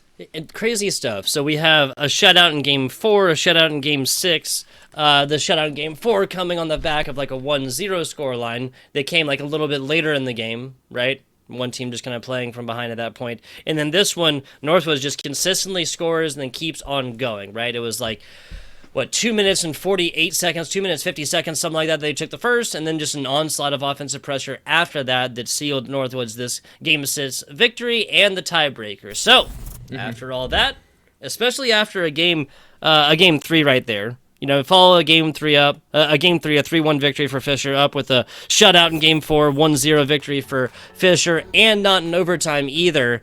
We were kind of looking like, okay, the Fisher prediction was rather good there, Powder. Maybe Northwoods is out of this. Maybe, just maybe, my brain was speaking too early right there, because Northwoods has brought this back in every way, shape, and form. Right, and I don't want to give the prediction again, but it looks like Northwood really did kind of get fueled from that overtime victory. I mean, it was an 11.5-minute game for them to come out with that victory, and something like that, like we said, it can be exhausting. However, it can also be the momentum a team needs, especially in a time like this when you are down 3-1 heading into the overtime. You walk away and now you're suddenly in Game 6. The rest of the series is almost like nothing now. They make it to Game 7. Now it's just a matter of if they can complete the full comeback, get 3 in a row to win the Grand Finals. Yeah, you said it. It's just about closing out at this point. It is just about closing out at this point. Fisher and Northwoods have the same opportunity to do it, but another little stat action coming at you, right? Game 5 going down to a 6-minute 40-second overtime means that, as of right now, Fisher College is on 12 minutes of plenty of opportunity, plenty of tries, but no scores that have made it in to their opponent's field. Now, the first half of that is, of course, an overtime type situation where there was only 1 score in that 6 minutes and some change, but still. Oh, Knox. It doesn't look like that's going to change 40 seconds into this one. Brutal. What a solo play here. Catches it off the drop, fakes out 1 and gets the flick over another. It's an aggressive play from Sosa trying to get the challenge. However, he leaves the back of the net wide open for Knox's. And only 38 seconds in, Northwood has another lead. Pirates slowing it down off the kickoff. It's back towards Knox's again. Still neutral after the kickoff. However, it is the Timberwolves coming out on top with it. I think it comes as no surprise to me that that between 2 incredibly evenly matched teams, the big difference maker here is coming out on the individual one-on-one kind of how skilled are you? How can you maintain this ball, the handling skills, the flip reset skills, everything else like that. How can you do it in a one-on-one type situation? Because that has how Northwoods has gotten 3 of their past 4 goals, even stretching in to, again, the overtime type situation, the end of game number 5 right there. We have seen a 1-0 scoreline in a game so far. Not for lack of trying on Northwood's side, or on Fisher's side, excuse me, but I think that we could be looking at another one. Close call there. Now it's a one-on-one down the field to the air, still with boost. Can he get the bump? I don't even think he needed it. Still finds his air dribble in and gets the game tied up. There you go. There's the Northwood squad that we saw earlier. Fisher strikes first. Or excuse me, Northwood strikes first, and then Fisher strikes back. Sorry, I got my teams mixed up there. Back to it. 3.5 minutes, essentially a tied game, definitely a tied series. And now that Fisher has gotten that in to tie the game, I want to point out something that happened around a minute ago. Northwood had the offense, however, they made a double commit, and it was a grave double commit too, because it looked like had they not gone for it, the man who doesn't go would have had a completely wide open net to get a 2-0 lead. And because of that double commit, they now find themselves in a position where it's tied up 1-1. So not something you want to hang your head about too long. However, it is something important to keep in mind that Northwood could have had an extra lead right now. Instead, find themselves tied at 1 apiece. Yeah, 14 total scores, including this one in Game 7 for Northwood's 12 on the side of Fisher. Again, an evenly matched series. No matter how you cut it, people. Across the middle. Sosa, nicely done. Slot this top left. Fisher takes the lead yet again. A pair of demos on the end just for show. Pirates caught up field, or not outfield, but front post on this one. Goes for the immediate challenge. He does have Noxus behind him. However, the shot's too fast. And because of it, Fisher not regaining the lead, actually getting their first lead of this Game 7. Actually, the first lead that they've seen since they won that overtime in game, or not since they won the overtime. Actually, would have been since Game 4 when they won that game. It's been a long time coming for Fisher to get back to it. Halfway through Game 7, they do have it. However, Northwood looking for it after Noxus gets the air dribble. Goal line stop made. Wow. Can't slot it through. Can he get it done? They'll put away, and now a clear out from Fisher as they try to build upon this lead. Again, that brick wall impersonation on defense here for Fisher. Love to see it. No individually skilled gameplay getting past that one because that was everybody with an opportunity.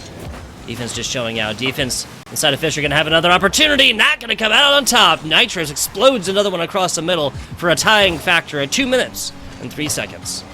These teams continue to trade punches with one another, and I am loving the physicality from both of these teams. You know, Fisher's brought it out more than Northwood has, but when Northwood's brought it out, it's really been successful. Like that right there, you bump the man in net, and it's an open net. You get the goal in, you tie things up. Fisher back onto offense after the kickoff. We'll see what they have to say after they got that lead and gave it away fairly quickly.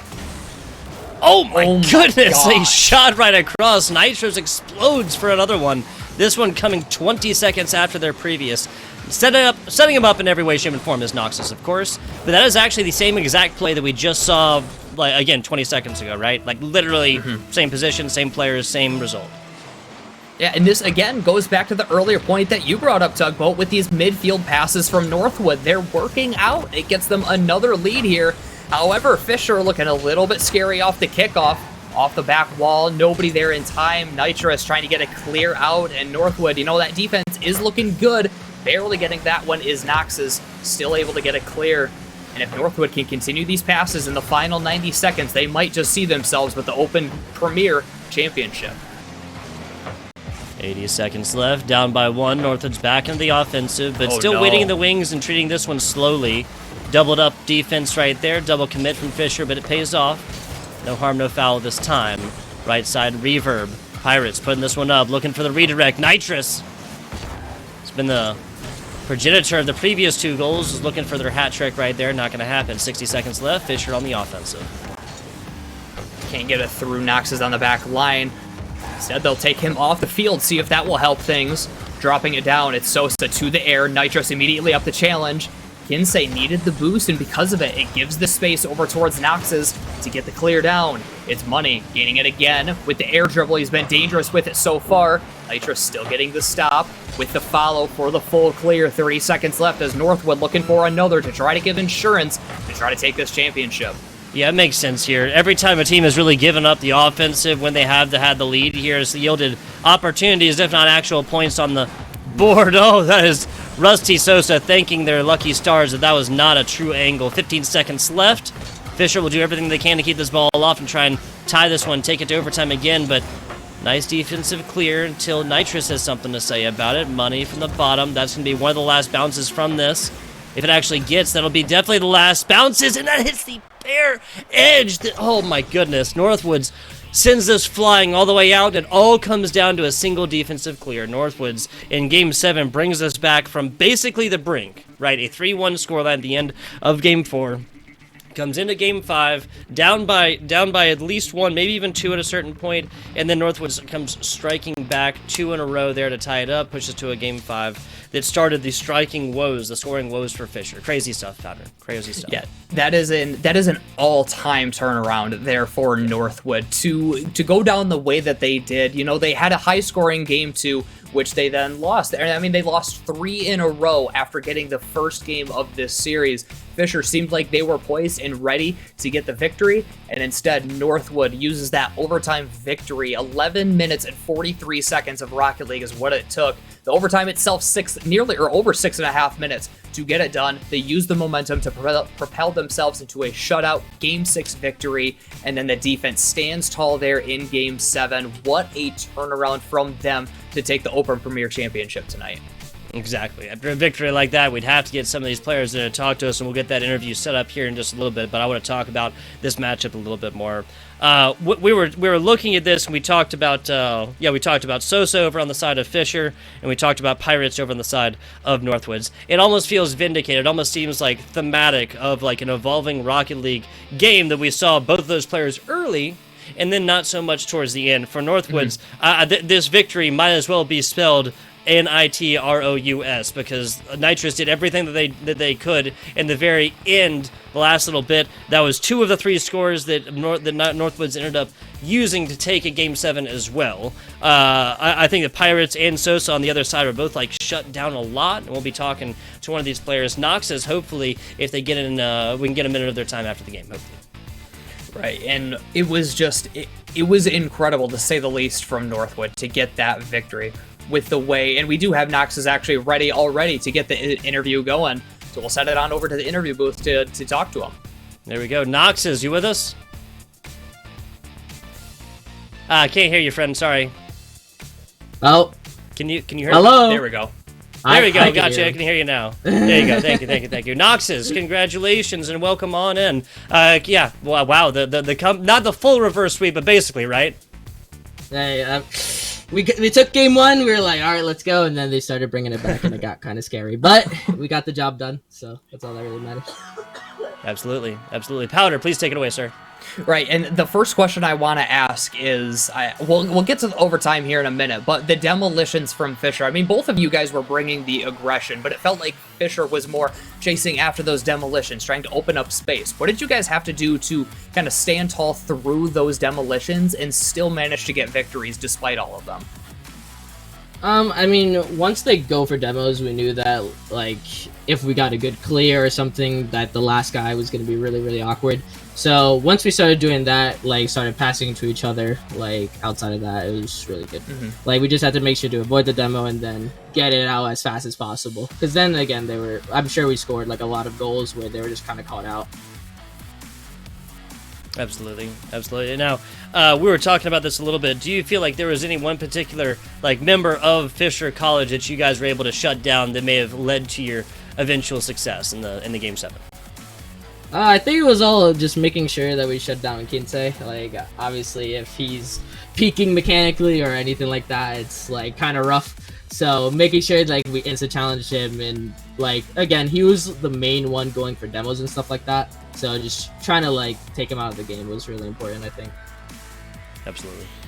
Right, and then of course to get to that Game 7, you had to go through that overtime. I mean, what was going through you guys' minds? I mean, we hit minute 5, and it felt like it had flown by with how fast you guys were playing. Do you feel like getting that overtime victory after that much is really what propelled you guys to finish off the series and finish off the comeback?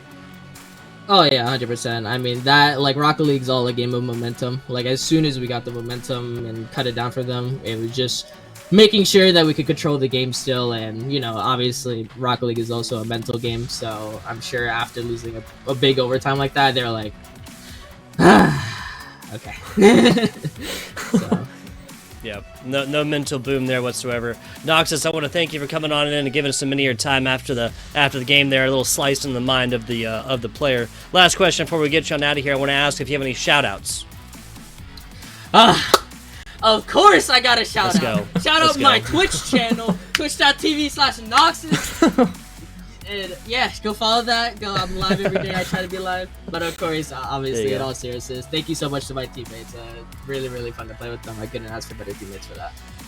There you go. Just to be clear, that is TTV /NOXES, correct? Yeah, you got it down, Gotcha. No underscores, no nothing like that, right? No, just straight Noxus. Perfect. Appreciate you, Noxus, thank you so and good much, luck in the guys. future in all your Rocket League competitions, sir. Thank you, man. I appreciate it. Have a good one, guys. Not a problem. That was Noxus we got to sit down with here a little bit. A comeback victory. Almost the full reverse sweep here for Northwoods University. And I say, once again, Powder, nah. I won. I was right. Yeah, and you know, I really thought I had you there. I didn't want to rub it in just yet, and I'm really glad I didn't. I would have looked like the idiot here tonight. So, yes. I mean, yeah, good prediction. Northwood, they really did have Fisher's number this entire fall semester across all leagues, getting as far as I know, both victories in both matchups that they played. Fisher they can't get it done against Northwood White. I'll have to keep that in mind in the future. Yep, exactly. 3 games run back to back? One of them in a one-score situation, or 2 of them one-score situations, one of them even in overtime, even with a very, very long, elongated overtime. Just couldn't quite get that one done, unfortunate. We'll see Fisher College, we'll see Northwoods University in future Rocket League competitions, but for now, I do believe, Powder, we have reached my least favorite part of any broadcast. That is towards the end. Now, that is not going to be the end, of course, for Nate Star League here today. We've had some high-flying Rocket League action, Game 7 type situations here today. We'll have Call of Duty coming up here in just a little bit. You got Cash and I think McCord Meal coming up for those guys. I believe that is, and if it is, of course, it will be a preview of the Call of Duty LAN cast that you guys are going to see December 3rd and 4th this upcoming weekend out there on the East Coast. So be sure 100% to stay tuned for that one. As far as me, though, I'm going to give one last shout out. That is, we've talked about the organizations. Now we got to talk about the people that do make this possible. These are all behind the scenes producers, observers, things like that. That is Larry, that is Kyle, that is Mar-E, not Mary, Mar-E. I messed it up before. Sean and Bree. We are just casters screaming about Rocket League in our rooms without you guys.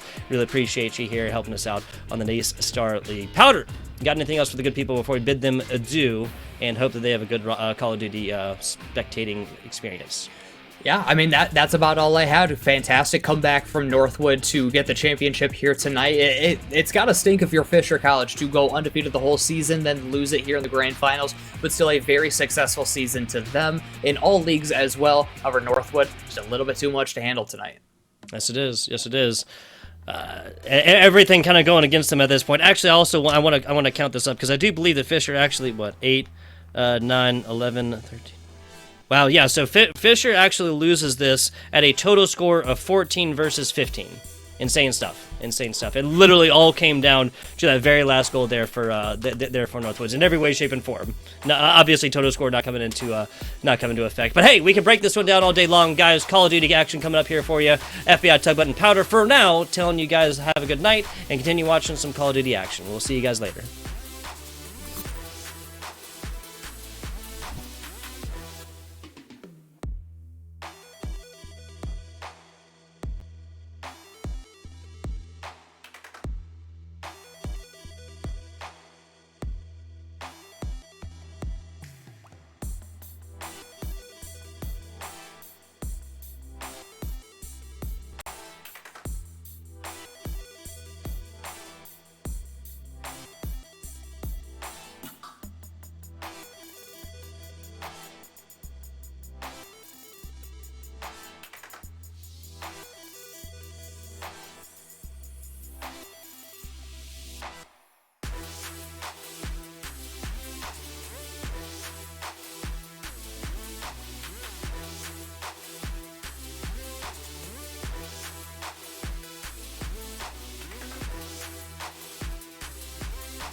It's that time again.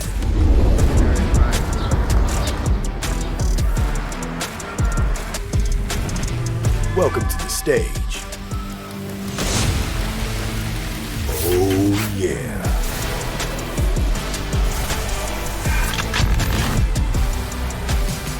Where energy and creativity collide.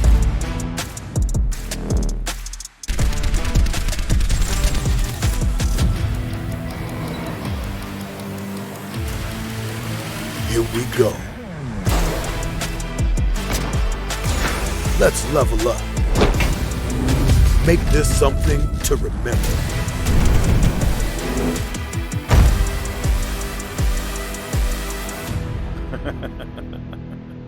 All right.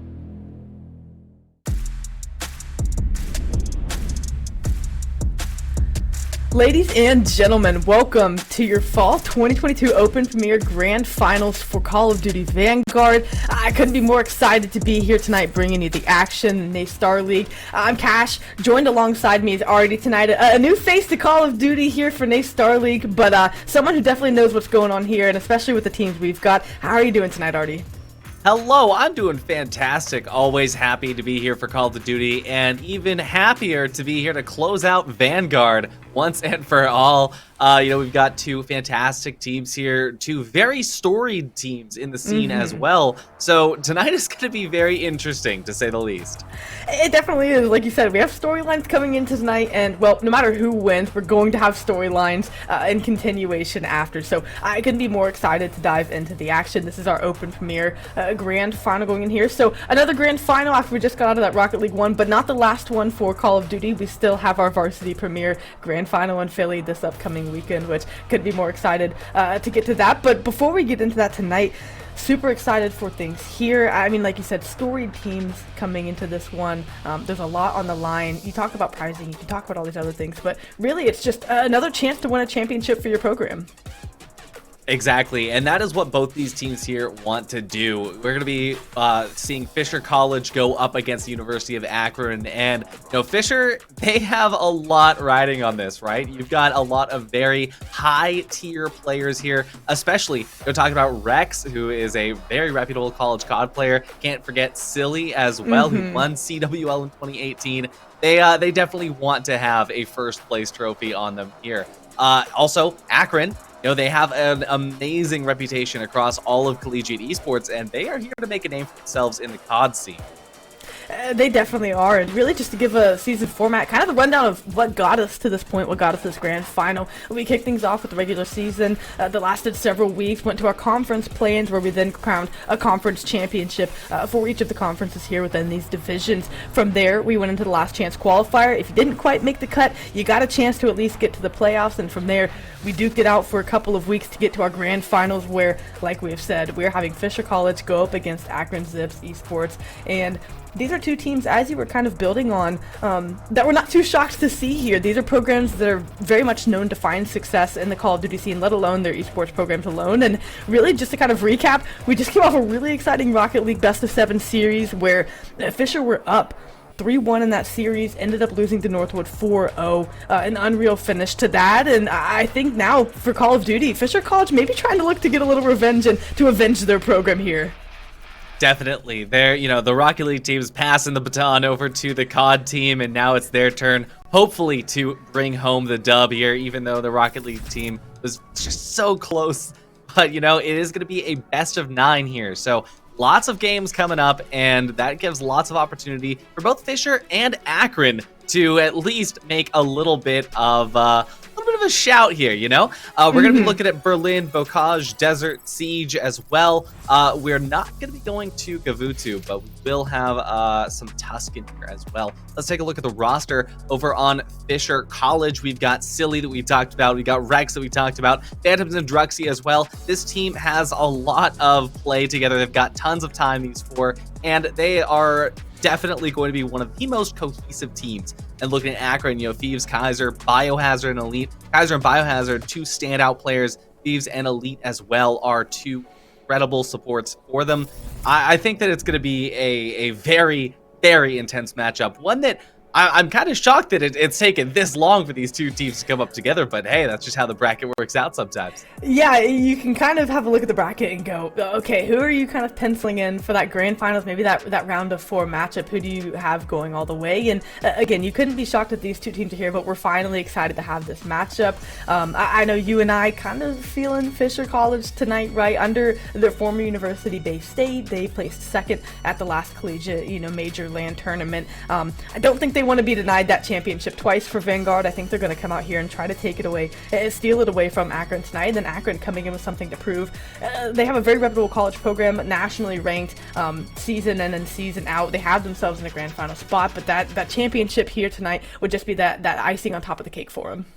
Exactly, especially since we haven't quite jumped over to Modern Warfare 2 yet. We are still on Vanguard. There's kind of no excuse, right, to still be, without a championship title after this long of playing Vanguard. So Fisher wants to close this out on a high note for sure. Akron, though, they want to be able to say that, hey, we came through anyway, and we took out this team that came second.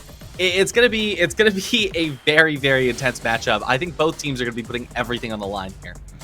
They absolutely will, and as we get our map 1 loaded up, we can run down kind of the rest of what we're seeing tonight. Of course, kicking things off, Honor Berlin Hardpoint for map 1, Tuscan S&D for map 2, Berlin Control, Bocage Hardpoint, Desert Siege, Search and Destroy, Tuscan Hardpoint, Berlin Control, Tuscan Hardpoint, and then Bocage S&D. Need we go the distance, but we're at least guaranteed the first 4, and that's going to be Berlin, Tuscan, Berlin, Bocage, and no Gavitude, like you had said, in 1 Desert Siege, so not a lot of map variance here, which is definitely by design for these squads. They want to play those kind of straight up and down maps and really just take it to each other as far as gun skill goes.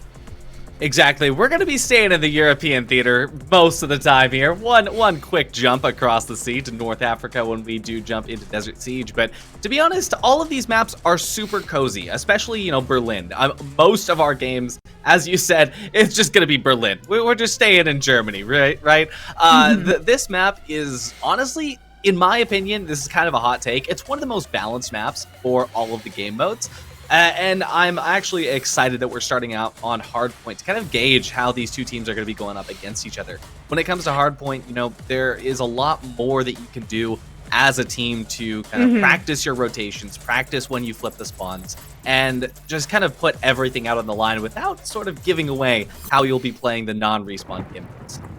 That definitely is the case. I couldn't have broken down Berlin much better. It's one where you can get those close gunfights to really get your SMGs going, those long gunfights for your ARs, and on top of that, rotations matter on this map. You can definitely be punished. I'm thinking from, rotations 2 to 3, from 3 to 4. Those are ones that I'll have my eyes on for what team is really trying to get a clear-cut advantage going into this one as far as map control goes. Shout out to BetterHelp. Nace Star League loves all of its sponsors, and it wouldn't be possible without them, so a huge thanks to BetterHelp for sponsoring Nace Star League and kicking things off here. I mean, Silly's going to open up the first blood, get ready for the second. Not quite going to be able to take it. It's going to be Akron getting in the first time. And as we begin here, while the hard point counts down, almost going to be time to just set up. We can see that both Fisher and Akron are trying to get the upper hand as it comes into the timer. Looks like the very first few points are going to be going over to Akron, but Fisher is right on their tail to flip it. It is going to be flipped here, and we can see this great lineup that Silly has just to hold across, not holding on the point specifically, but just going to be outside of it. That's the kind of control that you want to make sure that none of the enemy team is going to be able to move over. All 3 of Fisher's off players are going to be going across the street from the point here. Looks like they're already getting set for an early rotation, which they are going to be able to take up. And Kaiser made the wrap through Warehouse, but hasn't made a play behind it. If he can jump down here and find a kill, that would make that route worthwhile, but he doesn't find the kill, and therefore just lets his teammate get chopped down from P3 rotation. So didn't really do anything on that flank, but at least seeing those routes early on is signs that Akron wants to throw a wrench in some of Fisher's plans here. It's a bloodbath on the site, but Fisher, after holding P1 from the front with a quick point swing, and now they've got themselves an early lead. Elite just took that, a very, very important kill there. Druxy getting taken out from behind by Biohazard. They've got good crosses set up here. Akron definitely knows this map, and they know it well. to be seeing through the wall shots out here. Phantom's doing what he can. Unfortunately, not going to be able to do too much. He gets taken out by Kaiser, but a quick double for Fisher will turn the tides once again. And we are going to be seeing Fisher retaining control of P2 here as they get ready to rotate over to P3, going through the bottom of Fire. And it looks like Akron is ready on this early rotate. They are going to be able to take control of it as it starts. But look at that mini-map. All 4 players of Fisher are flanking on different sides.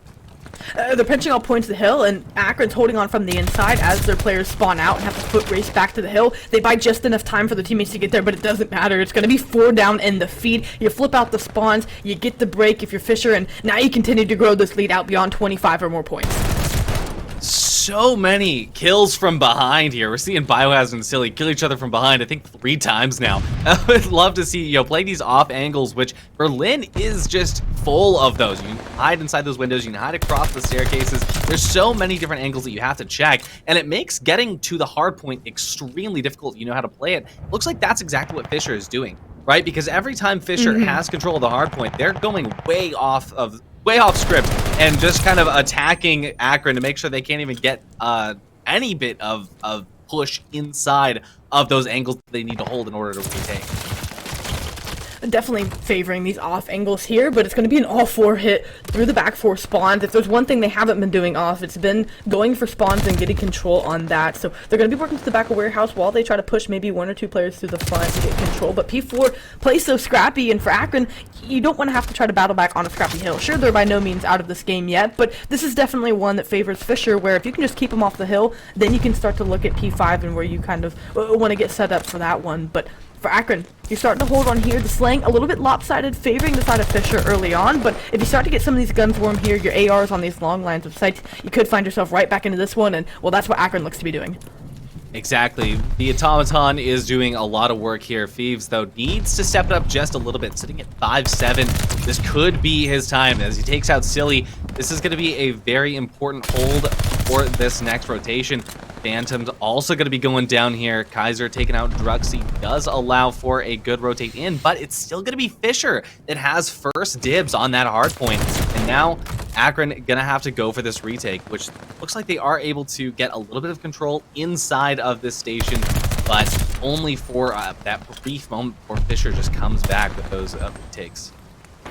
And it's interesting to see here, of course you're playing for P5, which is scrappy and really up for grabs, the same as P4 was, but that left-hand side of your map where P1's going to go again in about 30 seconds, that's who I'm looking to see takes control for this early part of the second set of rotations. Whoever keeps these left-hand side spawns locked down is going to be set up very well for P1, and if you think back to the last time we got around to it, yeah, it was Fisher who battled from the front and held it. If they can get spawns, that'd be an even better hold for them. But for now, the battle at P5 going down, it's 2 for 1 in the feed, favoring Akron. They're trying to blow their way on and finally getting the clearance they need to get this last bit of scrap time. Exactly. Akron is going to be able to finish it out, but just like you said, Fisher keeps control of that left side spawn, which means they're going to be able to hold P1 as soon as it flips. And this is actually going to be really, really good for Fisher, but could be detrimental for Akron, given the fact that, at least for that first rotation, we saw Akron having first dibs on the hard point. I want to say 3 out of those 5 times. So Fisher being able to take first control here, it's going to be interesting to see if they're going to start attacking Akron in that same way, if they're going to start to go for those early flips, rather than holding on to the end like they have been for that first rotation. I definitely think this is signs of them wanting to try to run away with this game. This mid-game portion is where you see teams start to find their footing, and well, for Fisher already having broken that 100-120 point mark, they definitely want to run away with this one. With 25 seconds left, you can see three of these players off spawn. All 4 are focusing on this P2 rotation. They're fine with Akron getting last bit of time, though it'll make it a close scoreline. They're confident in their ability to hold, and the fact that Akron has not been able to break quite as easily, or at least for the back portion of time. So a big gunfight going down here between players 2 and 1. Feed's going to get the best of that, but reinforcements quickly moving in. This one's going to be a bloodbath. Oh yeah, for a moment I was like, oh hey, Akron won the 1v1 on the point, but then I see 3 members of Fisher College pushing in onto P2 here, and all I could hear was just the screams of that player. We are going to be seeing all of Akron getting ready to head over right now on the left-hand side, and it looks like Fisher is not even having an issue holding it out. Once again, Phantom's making this automaton work. Starting to see a little bit of utility come through in the form of frag grenades, just to apply more pressure to prevent Akron from getting out on the site here. You You see the wall break coming through. Phantoms, though, is ready for anything, just locking down the point.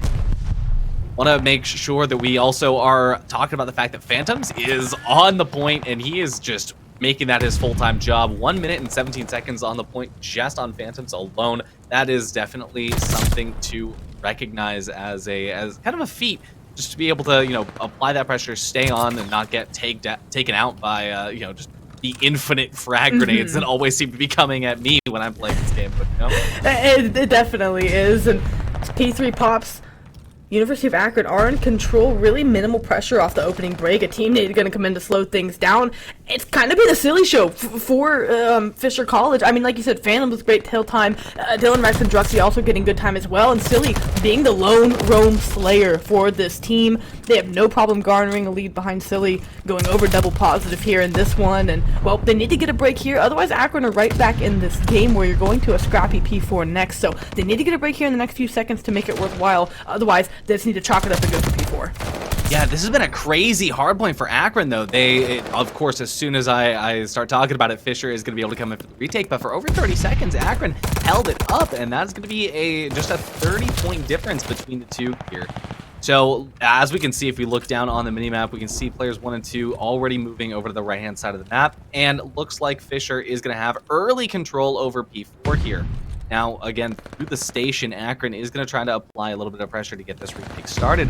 But Dylan Rex working out in mid, going to be able to pick up one quick kill and continue to have this early control of the hard point. Now, we are going to be approaching the latter half of the match as Fisher breaks 200 points here. Well, they would be breaking 200 points, but we're staying on the point. But once you cross that mark, it is going to make it a lot harder for Akron, because they now have way less that they can give up when it comes to flipping spawns and pushing. Fisher College trying to get closer and closer to putting this one away, having run away with this one as P4 has gone on. And for Akron, you're just trying to battle back, trying to stay in it the best you can, but it seems like the gunpowder that Fisher have come with is just a bit too much, and really Silly has been a bit too much for you now. Bio's starting to get a little warmed up here. An uncharacteristically slow performance, but expect that to change as the maps continue on. Sure, you're down 30 or so points. You got to find a way to get back into this one. But it's going to come on a scrappy P5, and you're going to have to earn this P1 rotation. Otherwise, Fisher, of course, could end it here, but you don't want to give them another free hold on P1. Exactly, and you're exactly right on that. Fisher could very well end that here. Unfortunately, though, that scoreline is going to be ending pretty soon if they don't get on it in time. But, you know, if Druxy can stand on here for the next 30 seconds, that is going to be their game. Looks like Akron did save themselves here. That's just enough of a score difference with the time to make sure that Fisher can't close it out on this P5. But just like you said, that P1 rotate is going to be the most important. We can actually see almost nobody is caring about P5 right now. All of the fighting that's going on is going to be over by plants and desks in the office, trying to get that early hold onto P1. But as we can see with Elite just fragging out of his mind, Akron really wants to apply the pressure, make sure that they can keep this here, and it looks like they are going to be able to. You can see Fisher just squeezing the last few points that they can out of P5 before it switched over to P1, but now this is the end almost. Akron holding this out for their dear lives. If they lose control of P1, that's going to be the game almost guaranteed. Silly gets shut down on the flank by player 7 and Elite, so now the flank is secure. The push has to come in from the front. It's really crazy to see teams that are within that 20-point margin start to choke and give up this last hill. You just can't get the break, and that's because you try too many routes, then you run out of time to do anything else. Now all these players have to fly at this. If they can contest for a mere few seconds, they force it to a P2 where they have the advantage, but they've got to find a way to get into this hill. You're walking into pre-aims, you're finding a couple behind it. Dylan Rex going to open things up, but here comes the battle. Oh yeah, and as both teams approach that 20-second mark here, this is where it all comes down to. Fisher holding it out. This is going to be up to Akron's last few rushes here as they are getting ready to close us out. Look at how close that scoreline is, only 5 seconds. Thieves actually comes through. It's Phantoms that comes through on top, though, and that is going to be the win for Fisher. Such a close retake there as Akron just narrowly gets on the point, but unfortunately that was just shut down at the very end as Fisher just continues to close it out. A beautiful game, though, honestly, textbook. Yeah. It really was. It seems like in that mid game, like we had said, whenever Fisher College was ready to run away with it, they just kind of kept that 40, 50 point stiff arm and just continued to go 30 for 30 the rest of the way, and were able to close it out there on a late break. And that's the pressure you put on a team, right? Whenever you can get to that 220, 230 mark, now you have to play really frantic if you're the opposition and have to find a way to, make sure all your angles are covered, but at the same time, be ready for just your basic 4-hit from the front attack, which is exactly what Fisher College gave. They had the numbers and they were able to bully it out from there, just needing 20 or so seconds to win it. So they get the job done in map number 1. It was a close one battle, 250 to 188. And now we go to a map 2, Tuscan Search and Destroy, which again, a fairly standard map 2 that we see in these series, right? Tuscan generally comes early on in series where again, it's just one of the more standard search and destroy maps, right? If you've been following competitive COD for any duration of the last year, Tuscan Search and Destroy, really basic 3-lane map, one that really caters to all sorts of play styles. It can reward the players that run routes. It can reward objective play more than anything. Great first blood potential with snipers. There are so many things we could see here, and being in a grand finals, I expect nothing less than excitement. Exactly, and especially when it comes to Vanguard, having that one sniper player when you're on S&D, that really could change the entire game. Yeah, I really do love Tuscan S&D just because the pacing is a lot better. It's a lot more balanced. You have those potentials for flanks and rushes with SMG players, but at the same time, it is always, of course, going to be slowed down being a no respawn game mode. Also, just, again, we're coming back to Vanguard after, maybe playing Modern Warfare 2 for a little bit, so breaking ankles with slide canceling is always fun to see. It definitely is, and for the submachine gun players for Akron, I'd like to see them get a little, more in Silly's face, right? Silly's running that AR. I'd like to see them get up close and personal and close distance against him. Of course, Silly, known to play submachine gun, he can really do it all, but find a way to make him uncomfortable. He's clearly the player, as far as slaying is concerned, that's leading the way for this team. That's the priority that you have to take care of to make sure he doesn't get a hot hand early on in this search and destroy. And on top of that, do the best you can to win in the first blood column, no matter how that looks. I think if Akron can start there, they can definitely find a way to battle back here in this map too. Yeah, Silly is able to make those openings as a fragger, but to be honest, there was a lot of times in that first game that we saw Akron actually coming out on top of the 1v1s against Silly, and that it showed that, he's not invincible, right? Even though we are looking at a CWL champion, he's not going to be this, this omniscient presence that is just oppressing the entire map. He does have his faults, and Akron has to figure out what those are early on. A little bit harder to do in S&D, but curious to see if he's going to still be taking that automaton out. I am too, and as far as snipers go, like you said, that can also allow for such wonderful gameplay, especially on the top side of the map where that A bomb site sits. We'll see if anyone looks to bring that out, but Silly shoots so straight that he doesn't really need a sniper to land a couple shots and put you down for that first blood. Either way, Akron, I want to see them. They're running routes early on in Berlin. I'd like to see them continue that gameplay, right? Get behind the enemy lines of Fisher College, force them to have to kind of play with their head on a swivel, right? Not just hold pre-aims, not just get locked into a setup and chop you down from there. Make them have to think about what their next move is going to be offensively and defensively. But kicking things off here, Dylan Rex going to get looks and get eyes on Bio. Kaiser going to get the first blood here.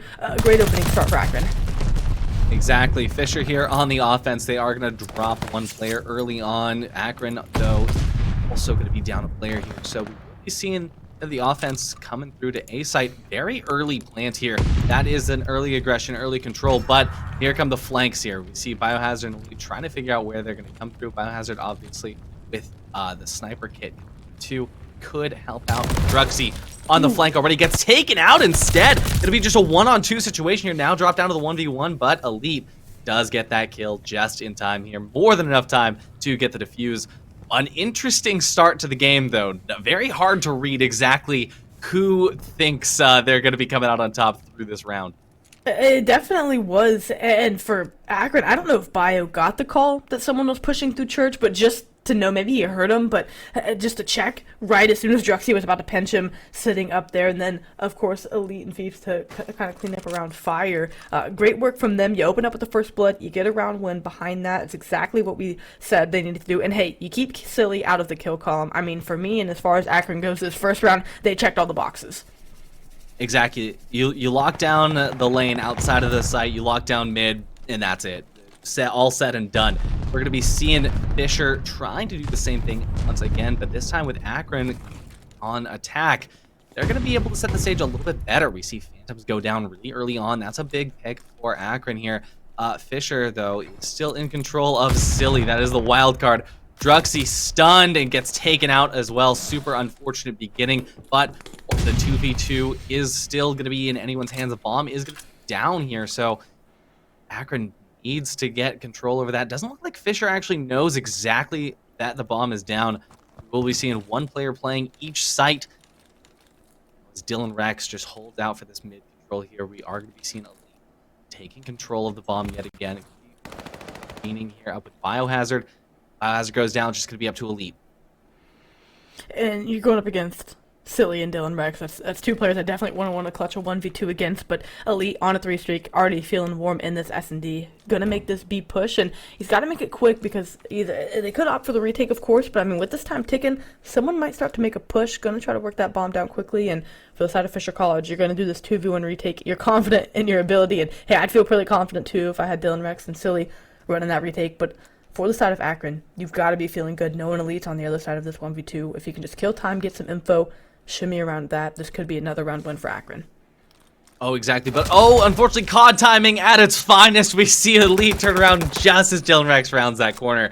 Very, very beautiful play here by Fisher. You know, not taking that early rotate to put one on each site, but instead just holding out, making sure that you're going to be ready for the retake when the time comes. And that's exactly what they did. That is exactly what you can see through. So Fisher is going to be lining this up as a 1-to-1 scoreline. Be switching sides yet again, and I'm excited to see if Fisher's going to be running the same sort of offensive strategy they did the first time. They were able to get the bomb down. It's just Akron ended up trading better in that first round. So we'll see if Fisher, now that Silly's on the board, now that everyone's going, if they can find a way to at least maybe get this first blood too, right? Sure, you lose the first blood battle, but you still win the round last go. And this is Kaiser's 3rd round in a row with the first blood. Finds 2. Bio with the 3rd. Bio with the 4th. I mean, you even need your other teammates. Blink and it's over. That round is done. Kaiser, man on a mission. That's 3 rounds with first bloods. Yeah, no, blink and it's over, I think is the best way to call that, because I barely finished taking a sip of my water and then Akron had just closed it out. So, wow, okay, so Fisher not even going to be able to show us what their next attack strategy is going to be. We're going to be already jumping all the way over to Akron once again on the offense. And it looks like an early split will bring us onto a very clear 2 over to Ruins, 2 over to mid, but looks like first blood is going to be taken out here from Fisher. Phantoms takes Biohazard out. That's going to be huge. Bomb is still going to be in control by Akron. See Druxy, this very cheeky angle here. All of Fisher is going to be centered around A. They are going for, defend A if we can, and retake B when it comes down to it. That's a very solid strategy, especially for Tuscan. And I think that it's going to be the strat that carries them to victory. And they have so much of the A site cleared out that they can't help but think it has to be a B push, right? You have players like Druxy and like Dylan Rex already through Alley that, okay, we're clearing this out. No one's home. Go ahead, Phantoms, hit this wrap back, see if you get any information. B, if Akron want to make a play here, it's going to have to be quick because Fisher College, they're quickly on the hunt. Exactly. They know for a fact it's not going to be A. So we see Phantoms get that early rotate to pick up Elite. Now as the bomb is planted, we already saw Fisher making that rotate to retake before the info had even come through. But Kaiser and Thieves both going to be picking up 1 each. This does bring us into a 1-on-2 situation. Thieves has the ability right now to make this work out. Dylan Rex gets the first shot, and he is going to be able to get the finish off with the Rat. More than enough time to get that defuse. A beautiful play here for Fisher. A great retake opportunity by them once again, and Thieves having a little slower of an S&D to start. Can't quite get the clutch rolling there. It's going to be 2-2 here, and really what it's boiled down to is the first bloods, right? I mean, you've won 2 of your 3 rounds for Akron that you've got the first bloods, and then for the side of Fisher, you get the first blood, you win the round. So that's really the column that I'm looking at to see who can kind of take over, maybe create separation here in this search and destroy. But as far as slaying is concerned, I mean, Phantom and Dylan Rex doing very well for their team, and Kaiser in the first blood column, Bio in that round finding 2, also getting on the board and doing well. But again, this first blood column is going to tell us more than anything in this map. Oh, Biohazard with a quick first blood here. Druxy, though, on the refrag already brings us into a 3-on-3 situation. Once again, centered around that A site. Kaiser waiting on. He sees Druxy coming through. Oh, but it's actually going to be a little bit of damage from the frag that flicks him off of that angle. That was such an interesting hold there, and Druxy does end up coming out on top. MP40 sprinting out to get the win there. Now we are going to be watching Biohazard moving up for this top power position with the 3-line. See if that's going to work out. Unfortunately not. Silly just has the shot. Going to be able to pick up the double for Silly to finish that off there. And once again, we see Fisher coming through. Now are on a 1-point lead. And it's just challenging for Akron. You're just disconnected as far as your players go. You're kind of getting picked apart where not everyone's grouped up together, right? It's much easier to chow a line of sight whenever you have a couple people that can do it, or someone else watching an off angle to make sure you don't get pinched from behind. For them and their round losses, it has been that sense of disconnect or a 1v odd situation that they've had to overcome. And then for Fisher, they're simply trading out if they're losing the first blood and finding a way to keep numbers advantage in these rounds. Now that's put them up 3-2 here, and we'll see how this opening battle goes. Exactly. You know, you keep coming back to it, and you're right every single time. It's always about that first blood. This time, it's going to be immediately traded. We see the nice frag rolling right underneath Bio's feet. Thieves, though, going to be taking out Silly. That's going to be huge for Akron here, giving them a 1-man advantage. But now as Elite drops down, this 2v2 is going to be everything. Bomb not going to be in anyone's control right now. Phantoms has to get this clutch up here. He does get one. The 1v1 of the century right now is Phantoms and Kaiser both go out for each other. Bomb needs to get taken back here. Phantoms, he can just pull out these sidelines, but with his back turned, not going to go the way that he was expecting here. Drops out, and we will see this score get tied up again to 3. And I'm thinking Phantom there just expected Kaiser wrapped back after not getting the kill at P5. Kaiser stays in pursuit and ends up getting rewarded for it there. So opens up with the kill, closes with the kill, and closes us back up to 3-3 here in this map 2 S&D. Akron, a very reputable, very good search and destroy team. Fisher, we know they have a lot of respawn prowess and dominance at times, but Akron, known for their search and destroy gameplay. It's fundamental, it's sound, and it's one that can win them championships for sure. Exactly. We're going to start off again. Kaiser taking out Silly. That's, again, huge for Akron. This could be where Akron brings the scoreline up above them. Always about that first frag, and Silly being the first to get taken out. Yeah, can't be good for Fisher, especially as they drop Phantoms now as well. We will see Druxy come out on top in that 1v1 here, so it is going to be a good fight here for Fisher. Looks like they have the ability to take A, but as we can see, Thieves on the flank, they're applying pressure quite hard over 2 Fisher College. Druxy doing what he can to get through. Biohazard will go down here. This is just a 2v2 situation. Now 2v1. Fisher has the ability to get A planted, but with Thieves already quickly on that retake, frag grenade still in hand. Looks like Fisher is going to opt for the B rotate. That is going to be risky given how they know exactly how Akron has been playing these. Thieves going to be taking a stealth approach here, crouching to minimize any footstep noise. Druxy going to be planting. Thieves hears the call, and he's going to be able to pick up that kill very easily. Knows exactly where the bomb is now, too. Instead of re-pushing, re-peeking, he is going to be on the rotate. He knows that bomb is going to get planted again. He has the ability to push through. Bomb gets planted. He knows exactly where to look, and that's going to be an easy retake for Thieves. University of Akron is going to be now taking 1 point up. Beautiful play. Thieves could not be fooled. They're new. As soon as they scoop the bomb, opts to push through for the B retake, and whether that's team calling, you know, that they like to make that play whenever they get the kills and rotate over. Played it beautifully. Finds the kill on Druxy just to kill the bomb planner. Phantom's not quite overlooking him as he's planning, and I think that's just a fundamental mistake of search and destroy, where if your bomb planner's getting the bomb down, you've got to find a way to be able to have eyes on him, maybe just watching a different angle. Either way, it ends up costing them dearly. You pop Diddy, you wrap through church, and like you had said, given the time, you know that bomb's got to go down. You come out at the perfect timing, and you're rewarded with 2 straight. Exactly. All about that information when it comes down to S&D. And again, Kaiser with the opening frag, this time on a Dylan Rex. It's just huge to see Akron just taking that first kill potential every single time.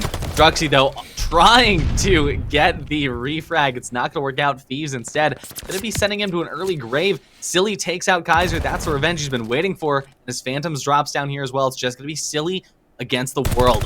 Do you see Akron getting the plant here onto A site? Silly in a perfect position for this retake here. Let's see if he's going to make that automaton work. Has so much to clear out whenever you're playing that top lane.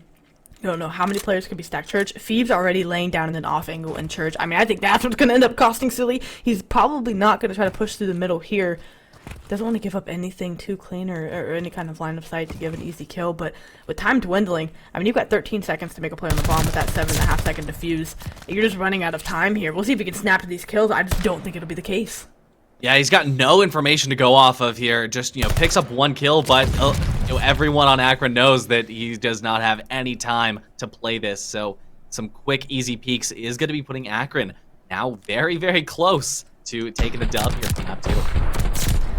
Put him at map point to draw the series up 1-1. We had talked about, kind of at the top of the show and even before coming in, is just, you don't want to fall into a deficit early. Both of these teams have the ability to run away with a series, right? And we know that this was going to play close to an extent, whether that was a 4-0, but every map was, a point or a round apart, or a game 9, and we found ourselves duking it out to the end. Both of these teams are going to play their hardest, and both of them can find a way to create separation here. With Akron striking back and showing that they can draw the series 1-1 if they take this round, that would be huge for them to kind of keep momentum and keep themselves in striking distance. But focusing on the mission at hand, Elite gonna open up with the first blood here. The B push is on. He found one, at least got the information. Now the rotate and wrap back is on for the team.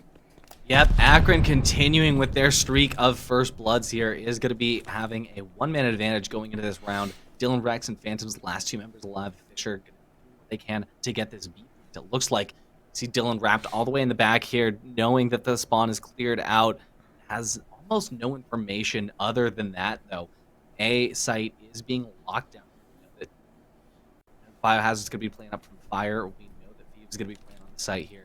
It's just Kaiser they have to worry about who's locking down B site. Phantoms, to get this early information here, knows where Kaiser's playing from, does not know just. Frag grenade might do a little bit of work here. Unfortunately not, though. Kaiser comes out on top in that fight anyway, leaving Dylan all by himself for this retake. It's not going to quite work out, and we will be seeing 6 points. You take that in a 6-3 fashion. 7 of those 9 rounds, Akron won the first bloods. I guess Kaiser had 7 of those 9 rounds had the first blood, but they ended up losing round for that. Either way, 7 of the 9 rounds that you got first blood, you ended up taking, or excuse me, 6 of the 9. So we said come into it, right? First bloods, it can reign king, especially against 2 teams that are as composed and as fundamentally sound as these teams are.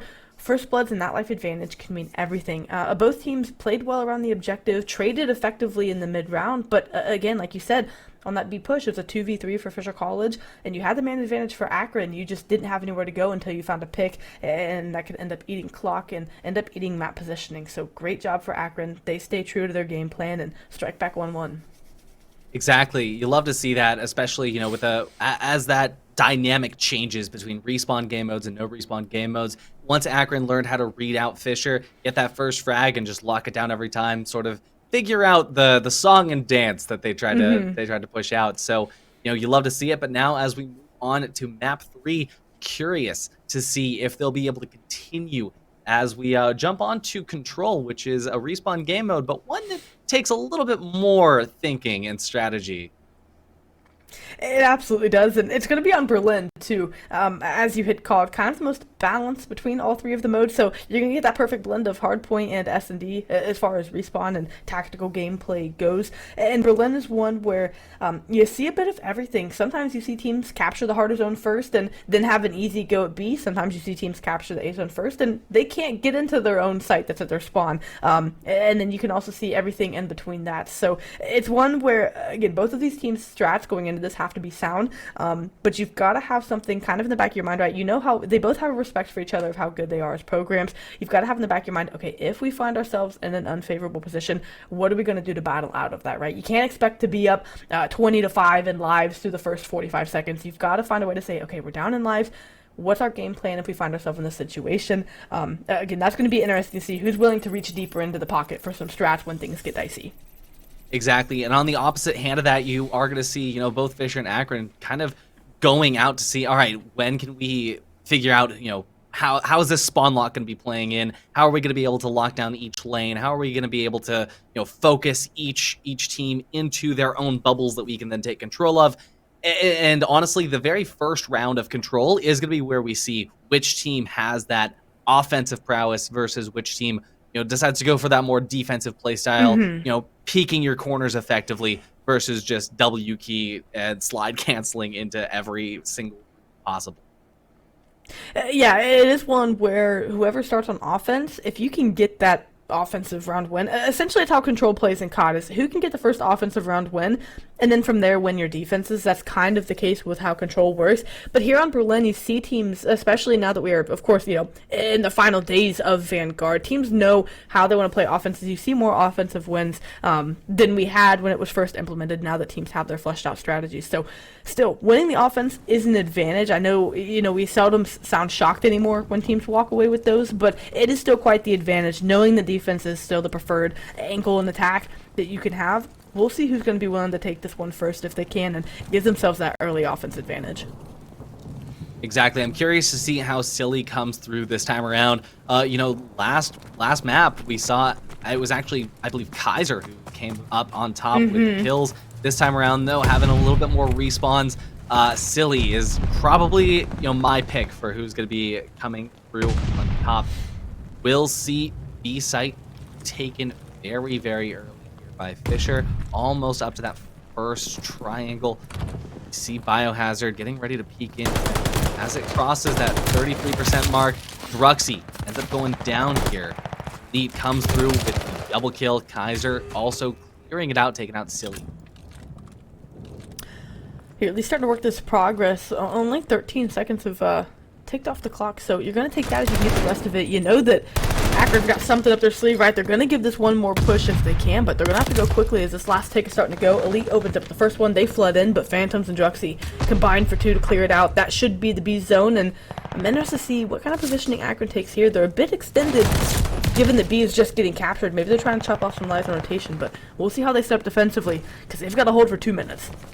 Exactly. When you give up one of the sites that early on, you're definitely going to want to play for that rotation. It looks like that's exactly what they did. Kaiser was able to lock them out, and now they know that the A site is going to be aggressed mostly from one angle, and that's going to be obviously coming out from Statue, coming out from Vines and Connector. So we will see as Fisher presses through.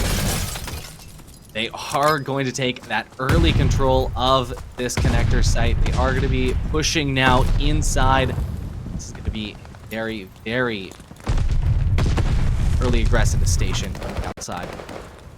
And a brilliant push by Bio. Elite sees that 3 are pushing through tickets, instantly pinches through P5, finds a kill, and again, now it's just a 1v3 on the site. So, like you had said, you can really funnel people through one lane on this map, given your map pressure. Bio is the one cutting off any wraps through fire, doing a great job at that. You're simply holding pre-aims and keeping your head on a mile swivel here, trying to clear this off.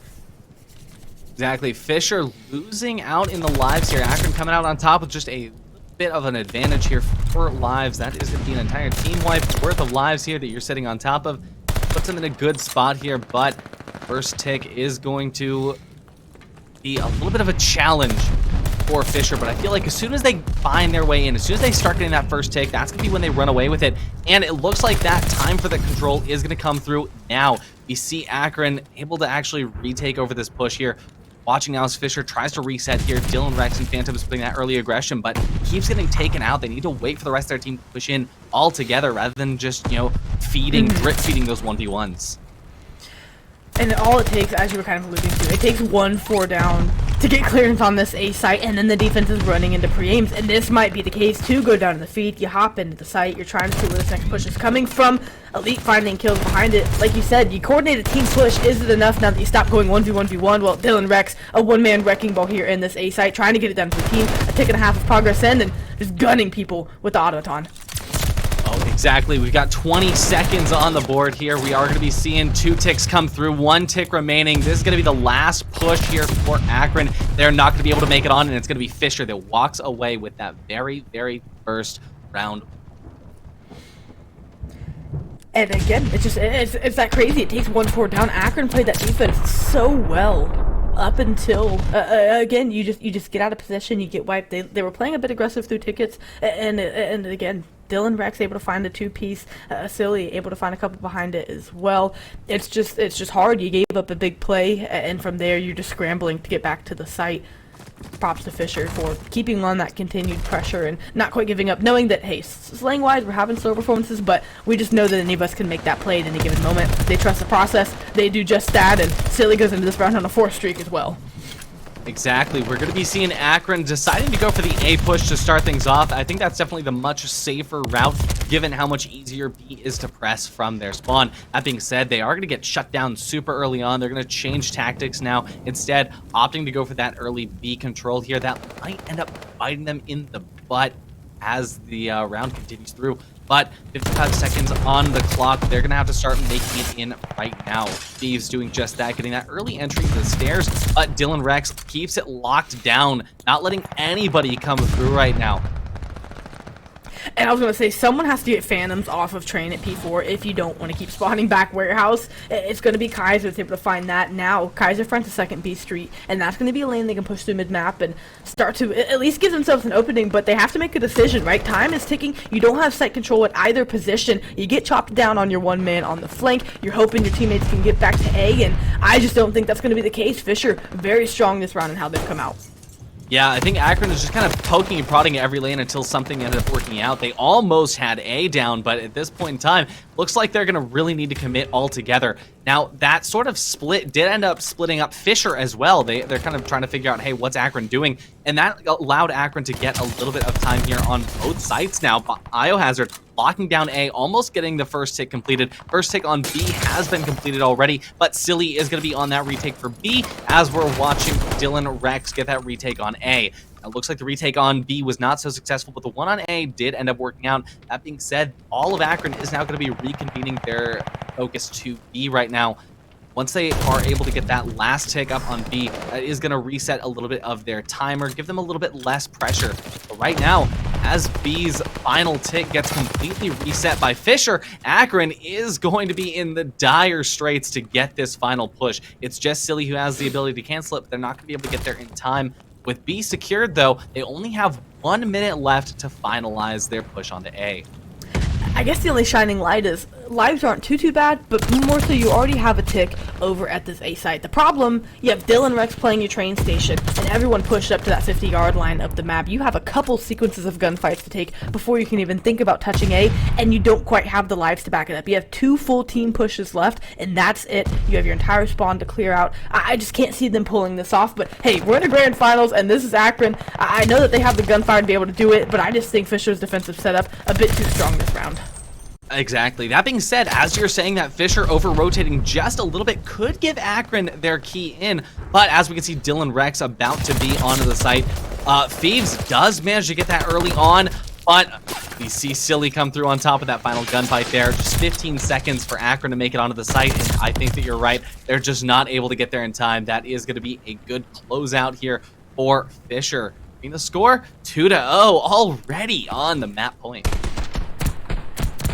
And Fisher would have to close out on an offense here, but hey, the perks of that, you have 2 throwaway rounds in case you needed to, or at least 1 to get back to a defense, a very dominant defense from them, where offensively it took down, kind of their last couple of pushes to really get that A site figured out. We'll see if they play the same strategy here offensively, and for the side of Akron, I think they're going to think more about throwing more lives towards B. They gave up quite a few resources trying to slow that progression. It didn't work out in their favor. They had a good defensive hold, but again, just looking at the kill in the slaying column, right? Kaiser, the only one really making waves for the team. You can't afford to have slaying performances this slow against a team as strong as Fisher. We'll see if they can get things going here in round number 3. I think they will be able to, but once again, just like we saw in round 1, we're going to see Fisher taking that early control over to B, not wasting any time on that match timer, just to make sure that they can have B locked down, only have to worry about 1 singular column for the rest of the game. That being said, we're going to be watching Silly not aggressing onto B site just yet. The rest of the team file in, but that backup isn't going to come through. Instead, we will see Elite pressing on the stairs here, and hopefully not going to be too much of a team flipper just yet, as Akron sort of takes some of the back pedal here, just waiting to see what Fisher does. Fisher comes through with 4 of the kills here, but it's Akron who has more lives. They're playing a weird kind of scramble around mid-map where, like you had said, with Silly not getting on the B zone just yet, they don't know where Akron is. They've switched it up, they've made it weird, and that hasn't given them any kind of comfort and feeling like they can get on this B site. Dylan finds another kill, but you know Feeds is still somewhere around. He's playing just outside Warehouse. Druxy able to sniff that out, and maybe, just maybe, that's the confidence to get on this site. But once again, another wave of kills coming in for Akron. Yeah, what are these mind games going on? Neither team is really aggressing onto the site just yet, but as they finally start to make some final progress onto B, I'm noticing that Fisher is not pushing any pressure early on over to that A rotate, instead just sort of sitting entirely on B, which, Akron doesn't necessarily care to give up too much pressure on. So we are going to see Fisher come through with the very first spot controlled, but now they need to move on to the second objective, and it's going to be a little bit harder for them to get into. Now it's going to be the live counter that we're looking at instead of the round timer. Akron up by 5. Bio in the same position he was last time, watching that cross. Such an important position here to give information to his team on where this push is coming from, and they're cleaning up accordingly. Druxy gonna push through these plat stairs, find a kill and get in fire. Bio's gonna be the man on cleanup here as his teammates are trying to hold off this push at A, and as we said last round, it takes 1-4 down to get to the site.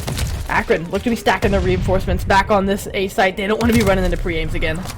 Oh, but here it is. Those pre-aims are good. Glide bomb coming through. Going to be able to take out Kaiser and also grant a little bit more information as well. Silly, though, locking it down, not necessarily holding onto the site yet, just push up in front of the site, locking in the spawn here. Using Biohazard, pushing right into where he wants them to, but instead they'll be coming out on top. Dylan Rex has a good cross here on the staircase, going to be throwing the frags, throwing the utility out here, and just giving a lot more pressure to the sidelines here. So Akron has a lot more to focus on rather than just W King into the site. But as the timer ticks down, 20 seconds left, this is looking a lot better for Akron than it has yet. So I think that Akron has the chance to lock this down here. No respawns remaining for Fisher College. Just going to be up to Akron to hold it out for the last 10 seconds here. 2v7, you've got to find a way to dip a toe in, and it got dicey for a second, but for the side of Akron, you were able to hold on. Druxy trying to hit a route just to maybe shoot a couple players in the back. That's not going to be the case. You find a way to battle back and hold on if you are the side of Akron behind a good defensive push. Now, offensively, can you kind of hold off that spawn trap as long as possible? Maybe they'll go for that B site here, like Fisher does, just to get more time on the clock. Yeah, again, just such a weird round from Fisher, given the fact that they spent so long not actually pushing onto the B point. I still can't get my head around that, but at the very least, like you alluded to earlier, they got nothing to worry about. They still got another round to throw away if they want to, but this is going to be their time to shine on the defense, just applying that pressure to Akron where they want to get in so badly, but Fisher will be able to make the call for that. And stun grenade here onto the Biohazard, and Biohazard going to go down on first frag out to Druxy. Sets the stage for how Fisher's going to be playing this one. I know people here on B, they're just waiting to get everyone together to kind of pinch into a couple of lanes and get this B site cleared out. Gunfight's not going to go their way. Druxy finds one, but trades even back and forth. Elite finds the other. Can your teammate trade it out? No. Dylan Rex gets the last laugh, gets clearance on B, and here's where we start to see this spawn trap come in. But as I say that, you've got 2 players on A already with a tick of progress, so no matter what happens here, you've already done some of the hard work early on. Wow, yeah, the confusion that Fisher was hit with right there as progress is made on both sides really does show that maybe Fisher is choking here a little bit more than they are, giving off. Watching now as Akron continues to finish off B with no signs of being stopped here as Fisher slowly but surely takes control over the train station at the bottom, but nowhere near the amount of pressure that is needed to prevent B from being taken. Dylan comes through with a single frag, but B is already locked in, and now Silly comes through just at the last moment, but again, not big enough. That's going to be 2 minutes on the clock for Akron just to make 2 ticks of progress over to A. Fisher really needs to lock down a lot harder. Otherwise, they're going to be fighting for that point very end next round. This is where Fisher was so dangerous, though you have the B side if you're Akron, and that's a good thing. Look at how aggressive they're playing for the spawn trap, and that's really because of the player that they put at P4. You have to kill that player train in order to get clearance out of your spawn. There's always a sub like Druxy running around in your P2. So again, until they clear Phantoms out, the spawn trap is just absolutely the worst, and they're going to get nowhere near this A site. They just blood them out is exactly what Fisher did the last go around. They're going to try to do the same thing again here. Akron, you've got to find a lane to push through. And, well, they don't know it, but that B lane is completely open. All of these Fisher players are up in your spawn.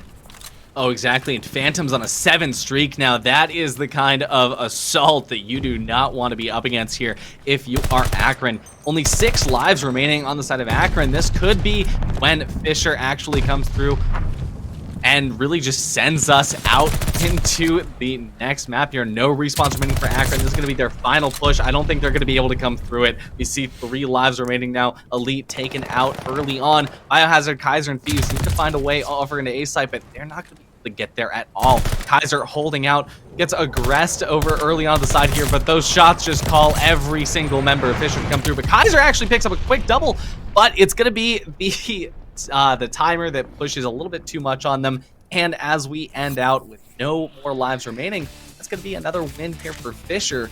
Good map scoreline for them so far. It definitely is. They're going to go up 2-0, or excuse me, 2-1 here. You know, we're seeing them win their respawns. That's kind of what we expected coming into this one.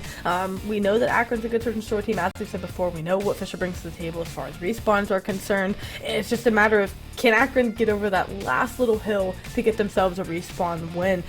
It was a closer control than a 3-1 scoreline would make out, though the defense at times dominant for Fisher. One where, again, if Akron can get a respawn, I think they can get some serious momentum rolling here. We're going to have to see if they're able to do it. Exactly, and we're going to give them a little bit of a break here to see if they can, reconvene, come back with a little bit of a stronger force in the next one. So we'll be right back here in 5 minutes. Don't go anywhere because there is still lots more maps coming up next.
flank from C-Mac, but it just might be a little too late. Q-Tippy doing everything that he can to hold this hill in Cadence. Combat's gonna shut down C-Mac on that flank. SJ through the staircase, lines up two.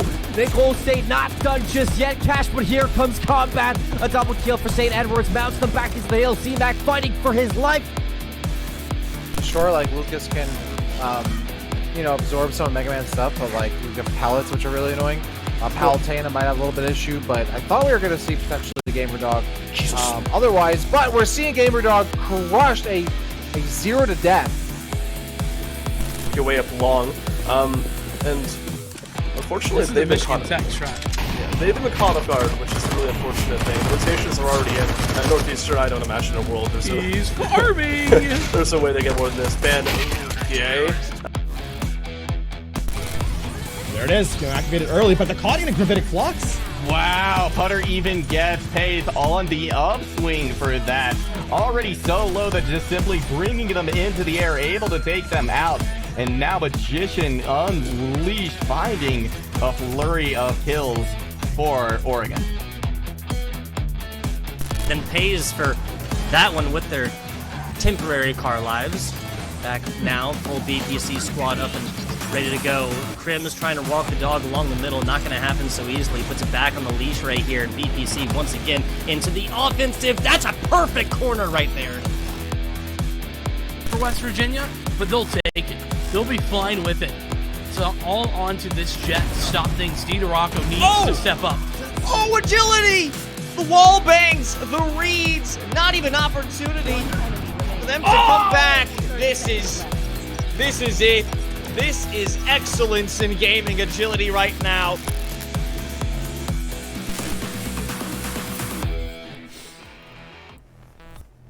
Welcome back, everyone, after those top plays. And hey, even in the postseason, right, it's still some crazy gameplay getting turned out from these teams. Excited to see COD there making the cut as well. And well, jumping back into this COD action, I'm joined alongside Artie, and we are not even halfway through what is a best-of-9 series between Fisher College and University of Akron Esports. Fisher College up 2-1 in the series after taking that Berlin control. And you know, if you want to kind of go into what we were talking about, you know, kind of before coming into this, I think it's a really interesting point to shine light on the rest of the series.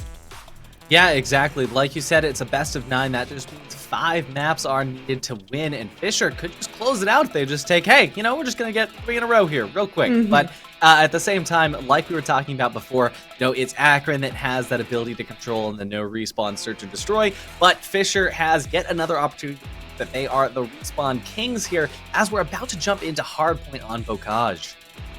It's one that plays scrappier, right, and can really give the teams with kind of quick in-your-face gameplay. We've seen Druxy get around the map on respawns and search and destroy. Silly, they're running an automaton. We know that he can switch to a sub at a moment's notice and be equally as effective in the slaying column. So for them, I don't think there are many concerns in this Bocage. As far as you lack that ability to run away with it at times, right? Bocage can play scrappier. Maybe teams that feel that they're at a respawn disadvantage will get this one in the map pool, knowing that they could maybe pull it off there at the tail end. So I think for Akron to come out and show that they can take a respawn off this Fisher College team, they're going to have to do just that. Play in your face, play scrappy. You know, your ARs are warm, and Kaiser going on after well. Elite finally showing up there in that control, though it wasn't the prettiest scoreline. Still, we saw Elite getting on the map, making plays as well behind some of the openings his ARs were giving them. So Bio is also a sub that I'm looking at. Really the X factor for this team. Kind of been that slaying leader for them all season long. Having somewhat of a slower performance tonight than what we've seen. No explosive pop-off plays, I guess is what I can say we haven't been treated to. So I'm really going to Bio to be that X-Factor exploding player for Akron to get them going. I think they can battle back and take this one if they can keep it close through the first 2 hills. Honestly, yeah, and especially when it comes to Bocage, you know, versus something like Berlin, all of the hard points being centered so close, right next to each other in proximity, it really allows SMG players to have full control over the map. But again, like you said, switching out, it's not uncommon to see players switch out really quickly, like, you know, MP40 this round, and oh, hey, we shifted over to P2, bring out the automaton, and just have that long range battle. I really think that if we can see, you know, exactly how Akron is going to be going up against Fisher here in this early, like, let's say that first set of rotations of the hard points, then maybe we can see if Akron has a chance at beating out Fisher. But Fisher just continues to do what they did in the last hard point. They just get that early control. They know how to flip the spawns when they need to. Well, it might just run away from them right here, right now. But again, like you said, you got Biohazard doing a lot. They got Kaiser showing up and showing off. I really think that if Akron can keep a high enough score line here, high enough KD, this early control of the hard point for P1, might see them come through and edge out a very, very hard-fought victory on this map.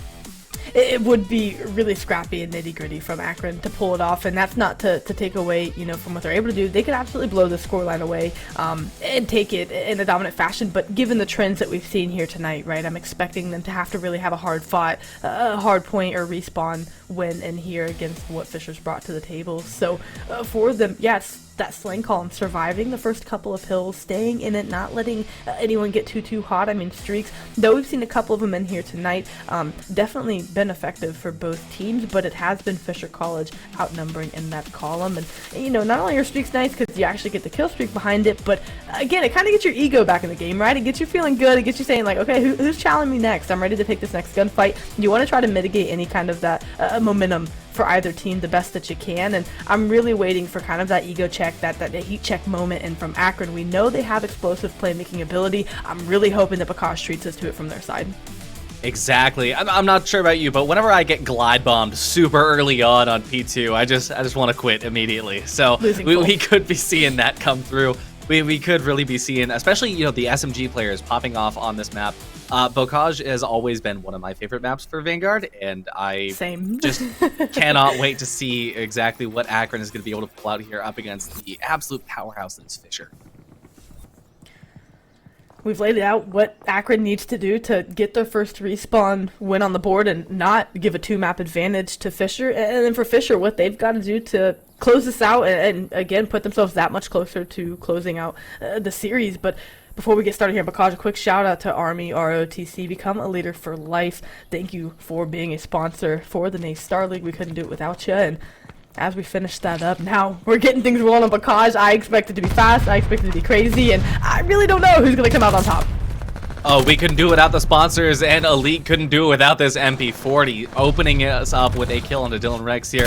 We get a very, very early frag, and there we go. We see Kaiser taking out Silly. I don't know why that always seems to be the matchup. It's Kaiser versus Silly every single time, and somehow Kaiser keeps coming out on top. They're going to be able to use the Rat to take out Druxy here, switch him back over to the Automaton. Let's see, it's going to be able to peek around this corner, and as we see the hardpoint taking that early advantage on for Fisher, only going to be 3 seconds on that hardpoint. It's still completely up in the air who is going to have this full mid control as both teams start to set up against either lane. And it was for Akron, their opening break, that is really showed you what they're focused on, and that's the rotation. They push for P2 spawns immediately, knowing how scrappy P1 plays. They said, we'll give it up, we'll give them the first whatever bit of time that they want, all for P2, which is what we wanted spawns for, and it is a clean red kill feed. Elite, we said he was a sub that had gotten going tonight on a 4 streak early on. Bio sitting at 3-2 as well. This Akron team, though they just took a tough control loss, shaking it off, goldfish memory, they're already back and ready to go for this one. Exactly, all of that time being set up to push onto P2 for nothing. As we can see, Akron just taking an early control over, but they are going to be able to re-frag, re-push out here, and clear out all the streaks here. Elite streak being shut down is going to be huge here for Fisher. We're going to be watching now as Silly applies pressure from the side here, watching his Phantoms holds out that cross over from mid, and this is going to be a very interesting sight here because even though Fisher is applying so much pressure, it's still Akron that has the ability to spawn on that site and just take very early control over it. Switching over to P3 here in the house, which Fisher has already taken control of quite early on into the P2 cycle. It's going to be interesting to see how Akron can face them here. And Elite running that route, blue spawns up in Fisher's face. You turn around hoping to run back into security, and you run into a couple MP40s. Elite doing all of the route running for the squad, and it's affording them early rotation. It's a nearly tied game through 2 hills, and not much time gotten off the board. Almost a minute and a half of game clock already ticked off. That's how much white or contested time we have seen sitting here. It's going to be Fisher holding it from the front for now. We know that they can do this. We saw them do it in Berlin. We just hope that they don't get a setup, because if they do, that's when they start to push away the scoreline. But still so early on, Akron have the chance to battle back in. I think you said it best for P3. You're going to be running into a couple MP40s. That's basically P3 in a nutshell. You're running to the house, you're going to be running into a couple MP40s. And as we can see, Akron finally does manage to end up here on the site, taking control, but it will be contested for just a little bit, allowing Fisher to take a strong hold here and come out with that positive scoreline. 40 seconds total as we shift over to P4, which Akron is now in control of. This is their time to come out on top, but for how long will they be able to hold it? We see Fisher getting ready to early aggress, and Druxy does a little bit of work, take them off, but not entirely. Akron still on the point. Gonna just be seeing a lot of test over here. Druxy still holding on the sideline here, just a single bit of hay bale blocking the bullets here. Akron once again comes in control of. And for Akron, you're doing the work of winning rotations on a map like Bacage, where you can say, yeah, they matter, yeah, they don't at times, but you're doing the work, you've won all of the rotations, you don't have the hill time to show for it. Sure, you have now a 15-point lead, but again, you're getting broken so quickly by Fisher that I'd like to see them find a way to put their foot in the ground and really try to get more of this time locked down if they can. But hey, maybe that's just how this Bacage is going to play between these two Titan programs. It's going to be every point earned, every rotation has to be fought for, and well, for Akron, once again, their eyes are on the prize. They're on this top right side of the map, trying to get spawns and do the hard work early for P5 as it pops. Yeah, exactly, but it is going to be Fisher that's in control of P5 here in the ditch. Now, Akron, for all the progress that they made in P4, holding that barn for almost the entire time, it's going to be undone immediately as Fisher just takes control over P5. That being said, it's a really good retake here coming from Kaiser specifically as he pushes in, holds onto the site here, but still one of those members of Akron has to stay inside. It's going to be Kaiser relegated to the hold position here. It's taken out by Druxy and Phantoms. They push in, and the retake is going to be coming through instead. Now we will see a just eager 10-point lead on that score for Akron. Fisher going to be able to undo it, get things tied up really, really early on before getting ready to rotate early on for that early mid-control coming in P1 spot. Last bit of scrap time, gonna go the way of Akron. We'll see if mid-map gets fought for a bit more. We can remember that Akron early on pushed through river to get P2 spawns. Druxy already there to shut it down. Now gonna fight for mid-map and get some of this time. Fisher feeling a bit more comfortable, feeling a bit more settled in to this Bacage. It's a tied game as P1 pops, but starting to really kind of get that slaying column going and running for him. University of Akron, they're hanging on for the time being, but where it was kind of dominant in that mid portion as far as kills went for Akron, Fisher have brought it back, and now we see the scoreline start to reflect that as well. Exactly, and I see a very early aggression coming from Elite. I think that, oh, again, Caster's Curse always happens. I think that Elite wants to go on a streak yet again. We haven't really seen a streak come through yet. We had the highest streak being Elite with 4, but you know, these plays keep getting shut down because both Fisher and Akron know how to play each other. They're really aggressing on, not necessarily on, you know, flipping spawns or pushing out each lane individually, but really just aggressing each point of conflict, whether it's going to be outside in the tree area, just getting those wide swings out from barn, those wide swings out from mid. It's really just going to be a lot of intense 1v1s that go both directions. That's exactly what I was going to say. I feel like this Bacage will come down to a single 1v1. And it's hard to put that much weight on a single gunfight or a single play, but that's how close this is playing. I mean, we have 5 points of separation, neither team at the 100-point mark, in less than 2 minutes on the game clock. I'm not sure what's going to be a factor first. With how much the game clock is getting dwindled down, I'd like to think that's going to be a problem sooner than later. But for now, Fisher College, they're holding on to this time. They're starting to grow the lead, finally crossing that century mark. Again, like you said, both teams mirroring each other's gameplay so well, coming down to just who's willing to win the gunfight. So many grenades being thrown. I almost thought there was a mortar strike, but we see a lot of pressure here on Silly as Akron tries to make their way in, and we're finally seeing the scoreline go further away than just 10 seconds over. It's a solid 40-second difference here that Akron is going to struggle to make up here. Now, they do have an early control over P3, but that's going to be quickly taken away as Dylan Rex floods into the house here to take out Elite and Biohazard. This is where Fisher get dangerous whenever they do get a rotation, and they can get set up like we just saw on P2 and now P3. They don't have spawns, but their ability to bully from the front, when you have a lead like this on a map like Bacage, you can go 30 for 30 the rest of the way as far as hill time goes, and yeah, you're gonna win out the game like that. Now garnering themselves a 50 to 60 point lead. Akron have put themselves in a position where they need to find a way to garner the rest of this time or get a good rotation to P4 to stay alive in this one, because the same way Berlin went, Fisher can quickly run away with it. Dylan Rex one off the streak, ended up going down there very, very close to picking up a few little bit of kill streaks. But we're watching now as Fisher continues to ramp up that scoreline, and P4 about to be on the map there. It's going to be if Akron can break this spawn, but look how much control Fisher has over all of the lanes here. There's no way Akron breaks into this without at least getting one full 4-on-4. Fisher takes control very early on in P4 after dominating almost the entirety of P3. This is looking harder and harder for Akron. It really is, and it seems like it's a matter, as far as playing Fisher and a respawn goes, how long can you hang on before they finally get it together? And not get it together as if they were playing bad. Get it together as in win a rotation and start to get comfortable in their, pre-aims and their positioning around the map. And, well, it's always been this mid-game form here in this series so far. 184 to 115. Starting to run away with it is Fisher College, but battling back is Akron. You get a few kills to go your way, suddenly the tides of the game can start turning, but they're going to have to turn up a big time here if they want to try to answer back to what Fisher did the last two hills. Oh, exactly. It is getting wild here in the barn. Druxy just absolutely fragging out of his mind here. Automaton in hand, doesn't need to reload that MP40. You can just switch out to the Automaton.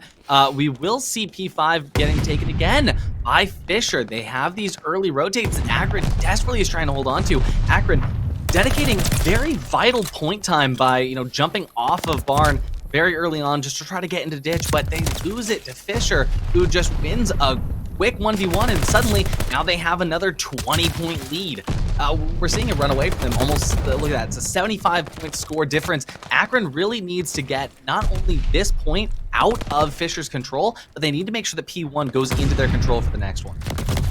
And it feels like the same way we were calling map number 1, to keep beckoning back to it, I suppose.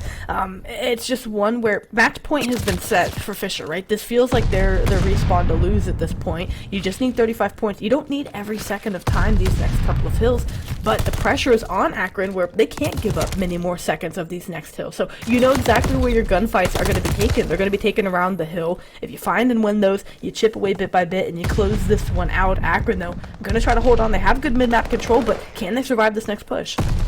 Exactly. Akron is doing something with the SMGs here, and they finally have the ability to put things in their direction. Beautiful double there from Elite right now, as we're going to be seeing Fisher struggling to make it inside of P1. Do see Dylan Rex closing out Akron's hold on the site, but they still have not opened up Fisher to actually take any points on P1. Not that they need any right now. In fact, just counting down that match timer is all they need to do. Akron struggling to hold on to the point for longer than just like 20 seconds, 30 seconds at a time here. But really, if they can just hold on to P2 for at least half of that timer, it's going to give them a solid advantage. But Fisher, all they need to do is just drain that match timer. And that's exactly what they're doing right now. They just need to keep Akron off. Like you're saying, P2 is going to pop. Akron are going to have control. But again, look at Phantom's position. The break is quickly on the pinch, quickly on here. If you keep Akron off, you win. 7 seconds left. You're holding pre-game in bottom barn. Akron, they are on the time and holding on for the time being, but it's just a matter of, when, not if. Fisher College get back on this. Exactly. With only 5 seconds on that score, they can even just stay here. Yet you can see that Druxy is just holding on the contest. Now all they need to do is ditch the point, and they're going to be able to get the win, and that is exactly what happens. Win by time limit. You love to see it. That's what I love about Hardpoint. There's so many different intricacies that can come through, and it was just Druxy who just laid down on the point for 5 seconds without, Akron knowing exactly where he is to contest, and that was how they ran away with it. A beautiful victory. They're bringing us 3-1 here, and this is now where Akron starts to get worried.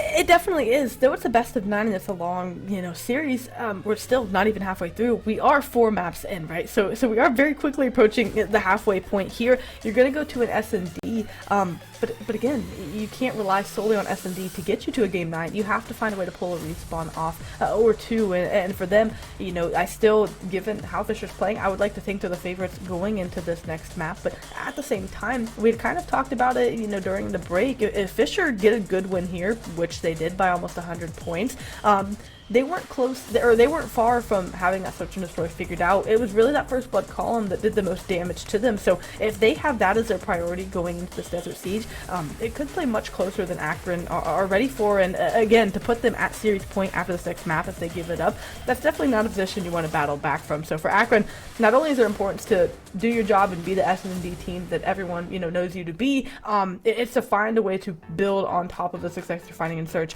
and find a way to get a respawn off the board. And until we see that, I can't help but think Fisher's the favorite. Yeah, no, you said it best. As we jump over to the North African battlefield that is Desert Siege, it is going to be up to if Akron can continue to get those first frags, the first bloods on the battlefield each round in the search and destroy. If they can, then cool, they're going to be able to stay in the game. They're going to be able to keep that score line up above just enough to not be inched out entirely by Fisher College. But if Fisher can just take this quick win, search and destroy, hey, this is how we were screwing up the first search and destroy, this is how we can make it better, then it's going to be really, really difficult for Akron, especially once you get into that match point sort of mindset of like, hey, we lose this next one, it's all over. That's when it gets really hard. So Akron has a lot weighing on this S&D right now. It does, it feels weird being cast as like calling a series like this is the map that matters, Of course, it's not the last map we'll see, but yeah, it is important to stress the implications of what this means going forward. Because if you're Akron, you felt like your search and destroy should be gimmies in this series, given how strong they do play this mode. But again, if Fisher can find a way to, we talked about at the top of the show, what team's going to be willing to make the adjustment to make the other team uncomfortable again? In the search and destroy, it was simply Akron bullying out in the first bloods, but in the respawns, they have yet to make Fisher uncomfortable. You just hope that Fisher can't make you uncomfortable in the search, because then you have to switch up your game plan once again. So we'll see if their tried and true game plan works, or if Fisher brings something new to really show that, hey, we were denied a major championship already in Vanguard. We're not going to be denied twice. If they come out and take the search, like you said, I don't want to say the series is over, but it definitely doesn't look good for the side of Akron if they fall to this one. Hopefully they have enough grit and battle back to show that though we're the underdogs, we've got enough left in the tank for this long series. Exactly. If they take this one, I don't want to say the series is over, but the series is over. Something like that, right? That's the caster way to beat around the bush. I don't want to say it's over, but it certainly feels like it. But also, Akron, please don't lose this one. But yeah, Desert Siege is also just a lot of fun, especially when you have that interplay around the train. You have that interplay around both A site and B site being so open. A lot of differential comes through on the snipers. And granted, when we were on the S&D earlier today, we did see that 3-line rifle come out just a little bit, but at the end of the day, it's on Desert Siege, that is the game changer, because you can't just rely on your MP40s holding out mid.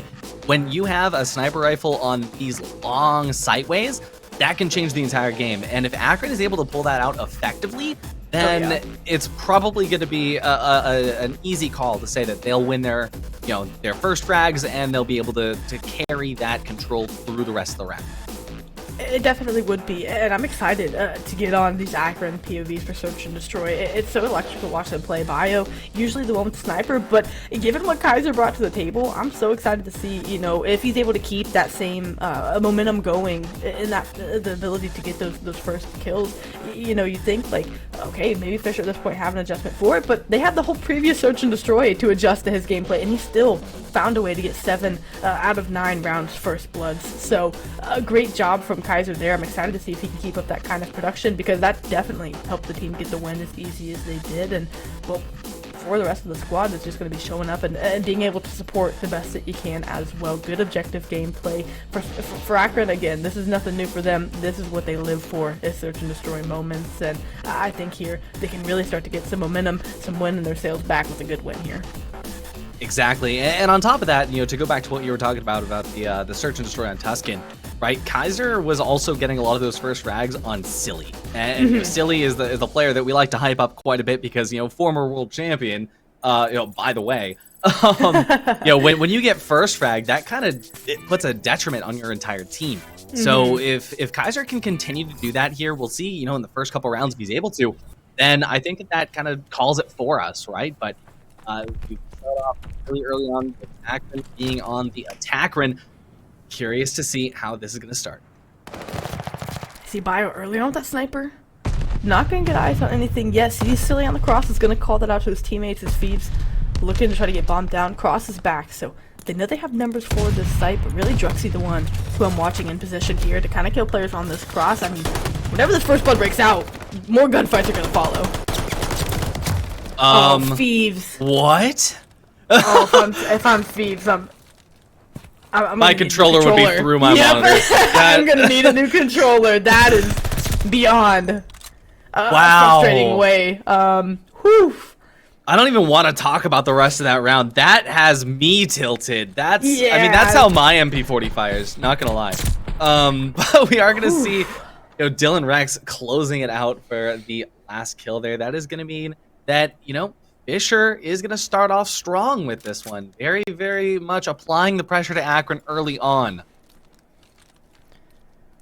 And it's just a little regain you got to take if your Thieves there and just say, you know what, I'm just not going to chow down that line of sight again. Obviously not working for me even though it's open. So they're going to reposition here on defense, not have to worry about that one at least for a whole other round. But I like the setup from them. They're going to give respect towards this A site. Elite can open up the first blood again. That sub, like you said, subs do play a good job locking down mid. We'll see what Bio can find with the sniper to support him in those long lanes. But another man disadvantage coming in for Fisher early on.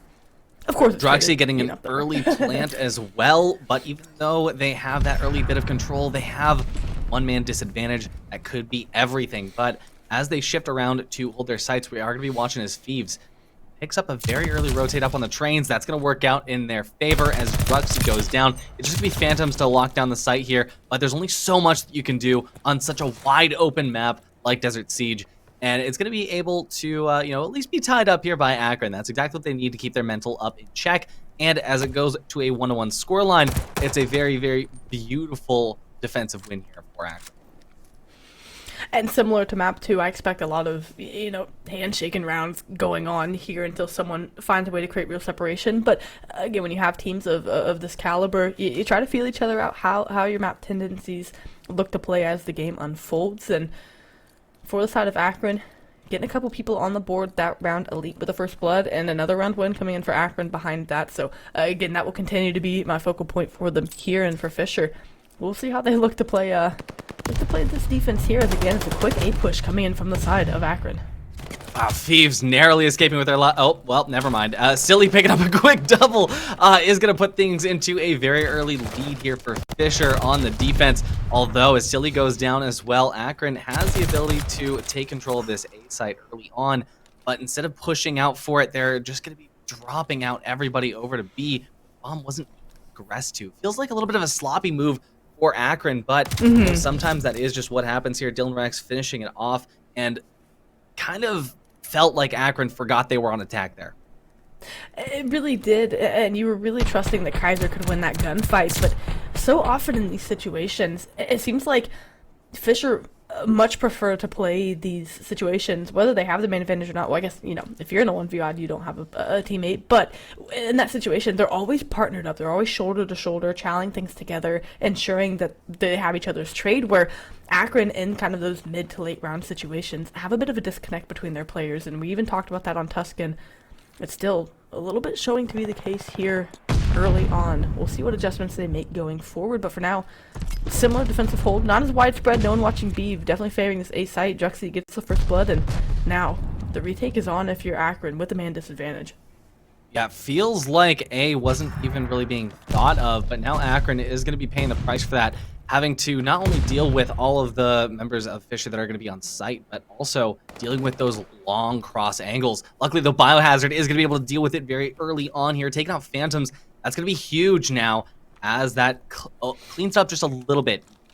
The A site, though, a little bit farther away than it might seem on that minimap here, as Biohazard needs to make his way in soon. 10 seconds really to go before you run out of time to defuse. Druxy going to be right there, right in Biohazard's line of sight, going to be able to get an early pick.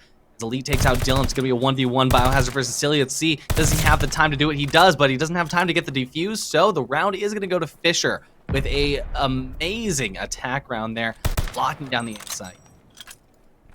And they have 3 early rounds on the board, where they had just gotten 3 the previous time we'd played Search. So a much different looking S&D, perhaps a map that, well, they definitely look more comfortable on, especially behind their tack usage and different things. Winning out in the first bloods finding a way to get the objective played quickly. I mean, they're doing all things correct here. Akron have yet to show any kind of adaptation, and I think this offensive round is going to be very telling for them on, you know, what their game plan is going forward here. Exactly. They need to be a lot more objective focused rather than frag focused here. Biohazard holding out on the right-hand side of the trains here, but it's going to be up to Kaiser right now on the flank. See if he's going to be able to do it. He pushes in, but gets spotted out. That call out is going to go out to the rest of the team here. Now Fisher looks to try to find exactly where Kaiser is going to be pushing from. One-man advantage is for Akron right now, but Thieves trying to get a little bit more information so the Biohazard can get onto that site easy. See Druxy chasing around, trying to find, and there he is. He is going to be able to find Kaiser in the end. This brings us into a 2-on-2 situation. Akron slowly losing their hold on A site here. Druxy picks up another kill, and this is going to make things a little bit harder for Biohazard. He runs over, has the time to plant on B, but let's see as that audio cue comes through. Looks like that audio cue isn't going to be picked up yet. Druxy does manage to turn around just in time here, pushing the lane here. Biohazard sees him, but it's not going to be in time. Druxy picks up that kill, and now we see Akron losing out by 3 rounds here as Fisher brings up the score 1-4. And that's 3 straight rounds for the side of Fisher College. Again, if I say first blood anymore, I think someone's going to win a lump sum of money. But that's just what it's boiled down to. It hasn't been big clutches in a 1v odd situation or big mid-round kills coming in. I mean, sure, for Fisher, you get a first blood, and then Silly can find a 2-piece, or someone, you know, can find a 2-piece behind that. That helps. But you're just keeping your man advantage, and sometimes in Search and Destroy against high-level teams, that's simply what it boils down to, is who plays their lives better, who allows their playmakers to get going in that mid-round, and the answer, at least here in this map number 5, has been Fisher College. Akron, they've got to wake up soon because they're quickly running out of time after another Fisher First Blood comes in.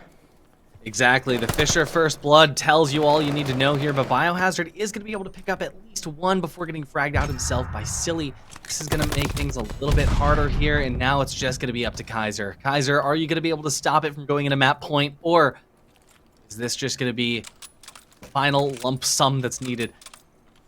Switching out his rat for an MP40 here. Let's see if the car MP40 combo is going to work out. So 1v2 situation, certainly doable here as he takes out Druxy. No information on where Dylan Rex is playing from, but you gotta think it's somewhere on the bottom of the map. Unfortunately, though, he turns the wrong direction, gets taken out immediately. We're now on map point here for Fisher College, and I do not want to be in Akron's shoes right now going into the next round. The way and the dominance that Fisher was able to take that Bakash hard point, one that we thought would play a bit scrappier. It seems like they've, you know, rode that momentum straight into map number 5 here, ripping off 4 straight rounds to put themselves at match point, like you said. And again, you got to give them credit for making Akron uncomfortable on their turf, right? Search and Destroy is their given favored mode, and well, they've simply made them uncomfortable by finding a way to battle out in the slaying column where Akron has lapsed and not been able to get to the objective. That's been behind Fisher giving that kind of pressure towards these sites, and nothing different here. You do get the first 2 kills though if you are Akron, so signs looking up this round, but can you close it out? I think they can here. Fisher just down to 1 player who is, unfortunately going to be looking the wrong direction. He drops down the stairs. This does keep Akron in the running, but now we see Akron getting ready to shift back over from defense, and it's just going to be hard for them to actually, you know, keep that aggression up. Hopefully, they're going to be able to get that first frag yet again. We'll see them come through with it, but really, I need Kaiser to start showing up if we want to. If we want to lock this in. Mm-hmm. Definitely was a player it was so critical to their Search and Destroy win here, all but silenced by the side of Fisher College and their efforts. If they can get anything rolling here, that could point and bode well for the team. Elite, always the entry man, always getting eyes on players, and unfortunately not able to get a kill on that. So the team will be at a disadvantage. The nade comes in, the bomb goes down. Fisher College picking up where they left off there, trying to close this one out. Such an early plant, definitely just trying to get this thing done and over with. We do see Akron in a pretty strong position for the retake, but as Kaiser goes down, it is looking a little bit more bleak for them here, especially as Thieves suffers from COD timing there, peeking out on the side of the train. It's just going to be a 1-on-4 situation, and Thieves has the ability to do it as he takes out Dylan Rex. He sees Silly, but unfortunately peeks the wrong direction, and that is going to be yet another map Fisher College, and, well, Cash, it's not looking good.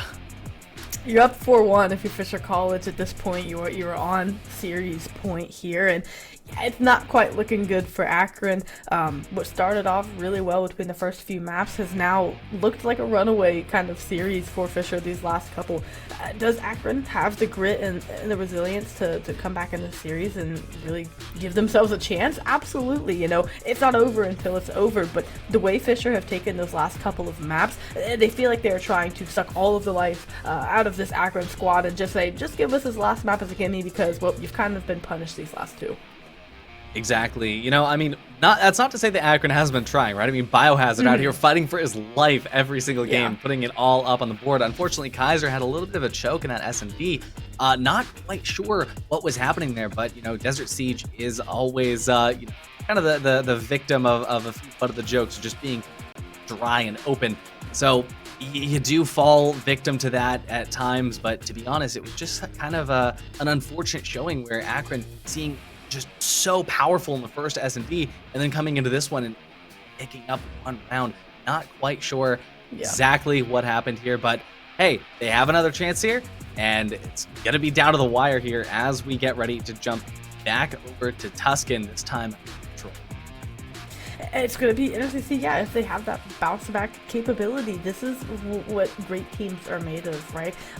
I think as far as best of 9 goes, the most iconic moment you could bring up would be that Minnesota Rock reverse sweep against Toronto Ultra. That's just the first thing that comes to mind because it's the impossible, right? No one thinks in a best of 9 after being down 4 maps that you have anything left in the tank to bring it back. And sure, you're not quite down 4 maps if you're Akron. You're only down 3 here. But again, to win 4 straight, we know it's not impossible. It's just very challenging to have that mental resilience to persevere and to keep going. And for Akron, the focus has to shift now from what are we down in the series to just 1 map at a time, right? Take it 1 round at a time, 1 hill at a time, everything they can to stay in the present, and they can find themselves chipping away at leads, chipping away at the series lead as well, and keeping themselves alive in this series. Again, I just think for me it's been, apart from that map 2 and that Kaiser performance, finding first bloods, I really think it's just been a really a telling of lackluster explosive gameplays, and how privileged are we, right, to know Akron for being as explosive as they can be. There's been no big moment for them where it's been like, wow, that really sealed them the map, or that really got them going here. It's been Fisher kind of just doing enough as an even spread effort as a team to keep everyone silenced, or at least mitigate their efforts around the map. So if someone can get loose here in this Tuscan, find a way to make waves, they definitely can get right back on track in this series. But I'd like to see someone really just have an explosive play, go on a crazy streak here, and rally the team behind them. Exactly, and this isn't over for Akron yet either, especially given the fact that we saw them do quite a bit of work on the last control in Berlin, where they were able to kind of catch us by surprise in the way they were able to push and hold out different lanes, especially when it comes to just, you know, taking Fisher by surprise certain engagements. But at the same time, they're not consistent enough. Fisher out here fishing for a victory, and to be honest, they're not going to let anything get by them. I think that Fisher is more than ever going to be polished and ready for this, but even if they're not able to, you know, maybe pull off the first round or the second round, they can ditch this entire map and still not even be sweating. They really can, and that's kind of the advantage, the comfort you give yourself whenever you can carve out as many maps as they did early on. Of course, they would like to not extend this any further than necessary and find a way to close it up. Like you said, just having that security does help you, you know, your mistakes become less magnified, right? It becomes that less pressure to have to perform and play a perfect game, where for Akron, again, being at series point, they have to come, everything is being analyzed, because every decision here matters for the rest of their series lives. So early on, they're going to be on the defensive hold with mid-map control, Bio already across, but that's already a tick captured and 9 seconds ticked off of our game clock.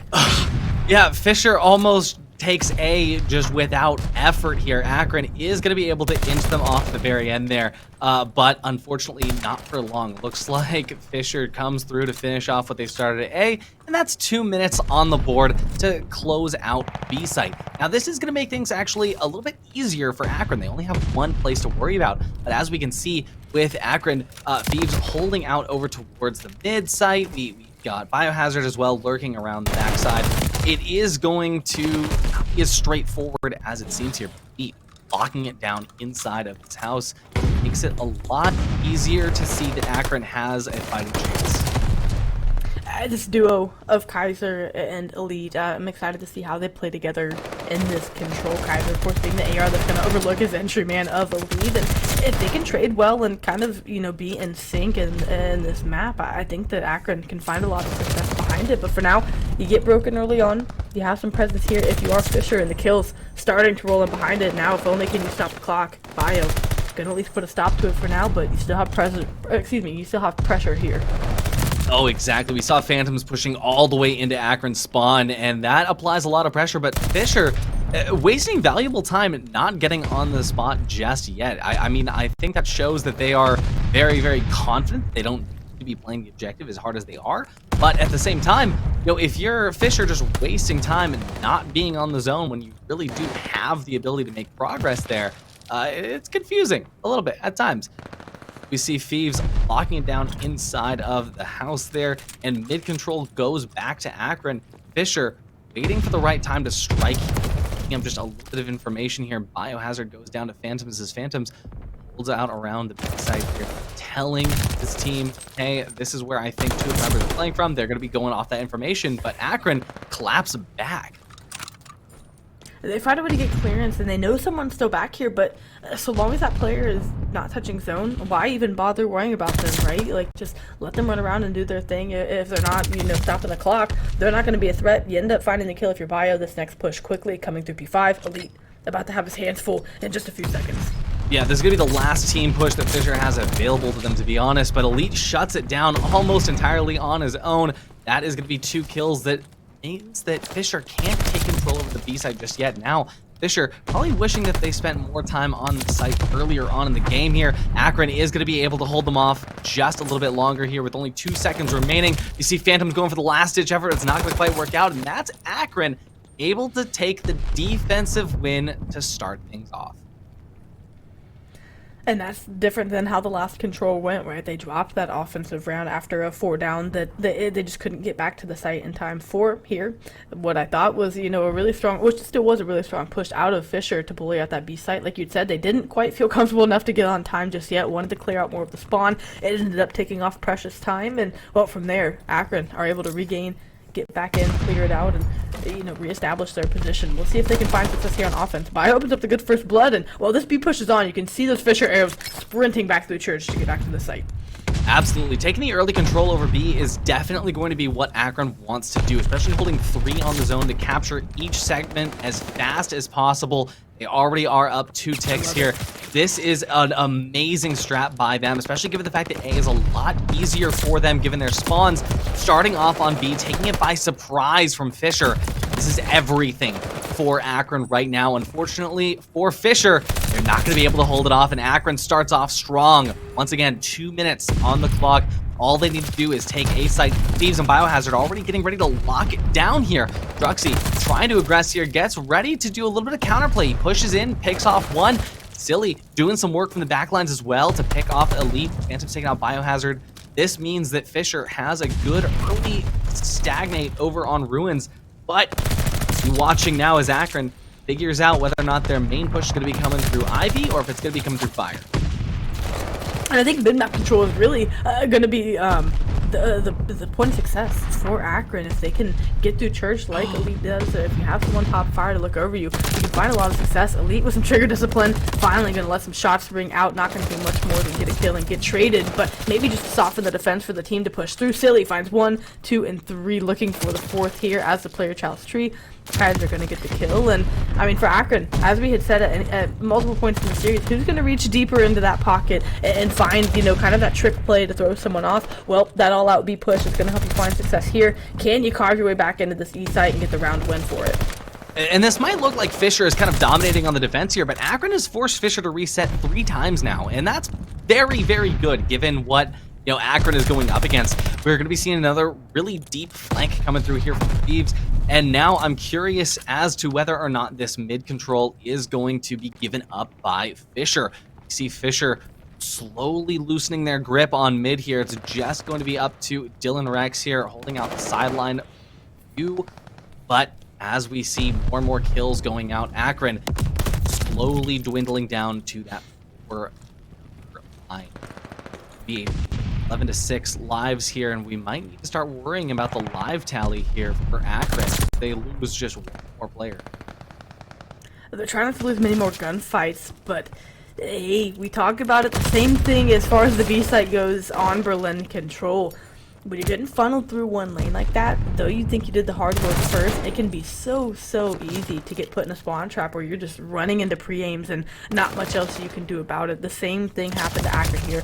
You do the hard work and trying to get, the harder site captured, but you end up just getting herded through one lane of the map until you decide to make a change. It's a bit too late. The lives dwindled down a bit too far. Fisher responded to defense of their own, and now we're seeing some more traditional control gameplay here. We'll see who, if anyone, can take that first offense.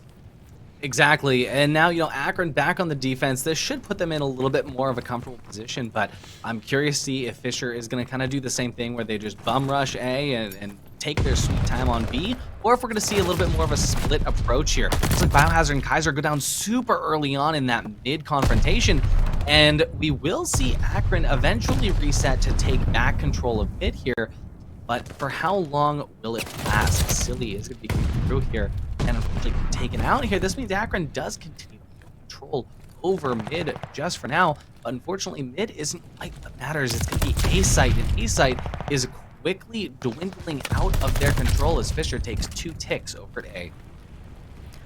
They don't quite earn it as quick as they did the last go around, but hey, a few seconds here or there, well, I want to say don't quite matter as far as getting the A side goes, but it did cost Fisher the last go around over at the B site, so they're finally going to get on, get the rest of the site. Druxy causing problems in and around Church on a 4 streak here, and for Akron, you don't really have any kind of semblance for your defensive setup as everyone's here through Church trying to push through for Fisher. They're continually applying pressure in these respawns, and Akron just aren't quite sure how to handle it.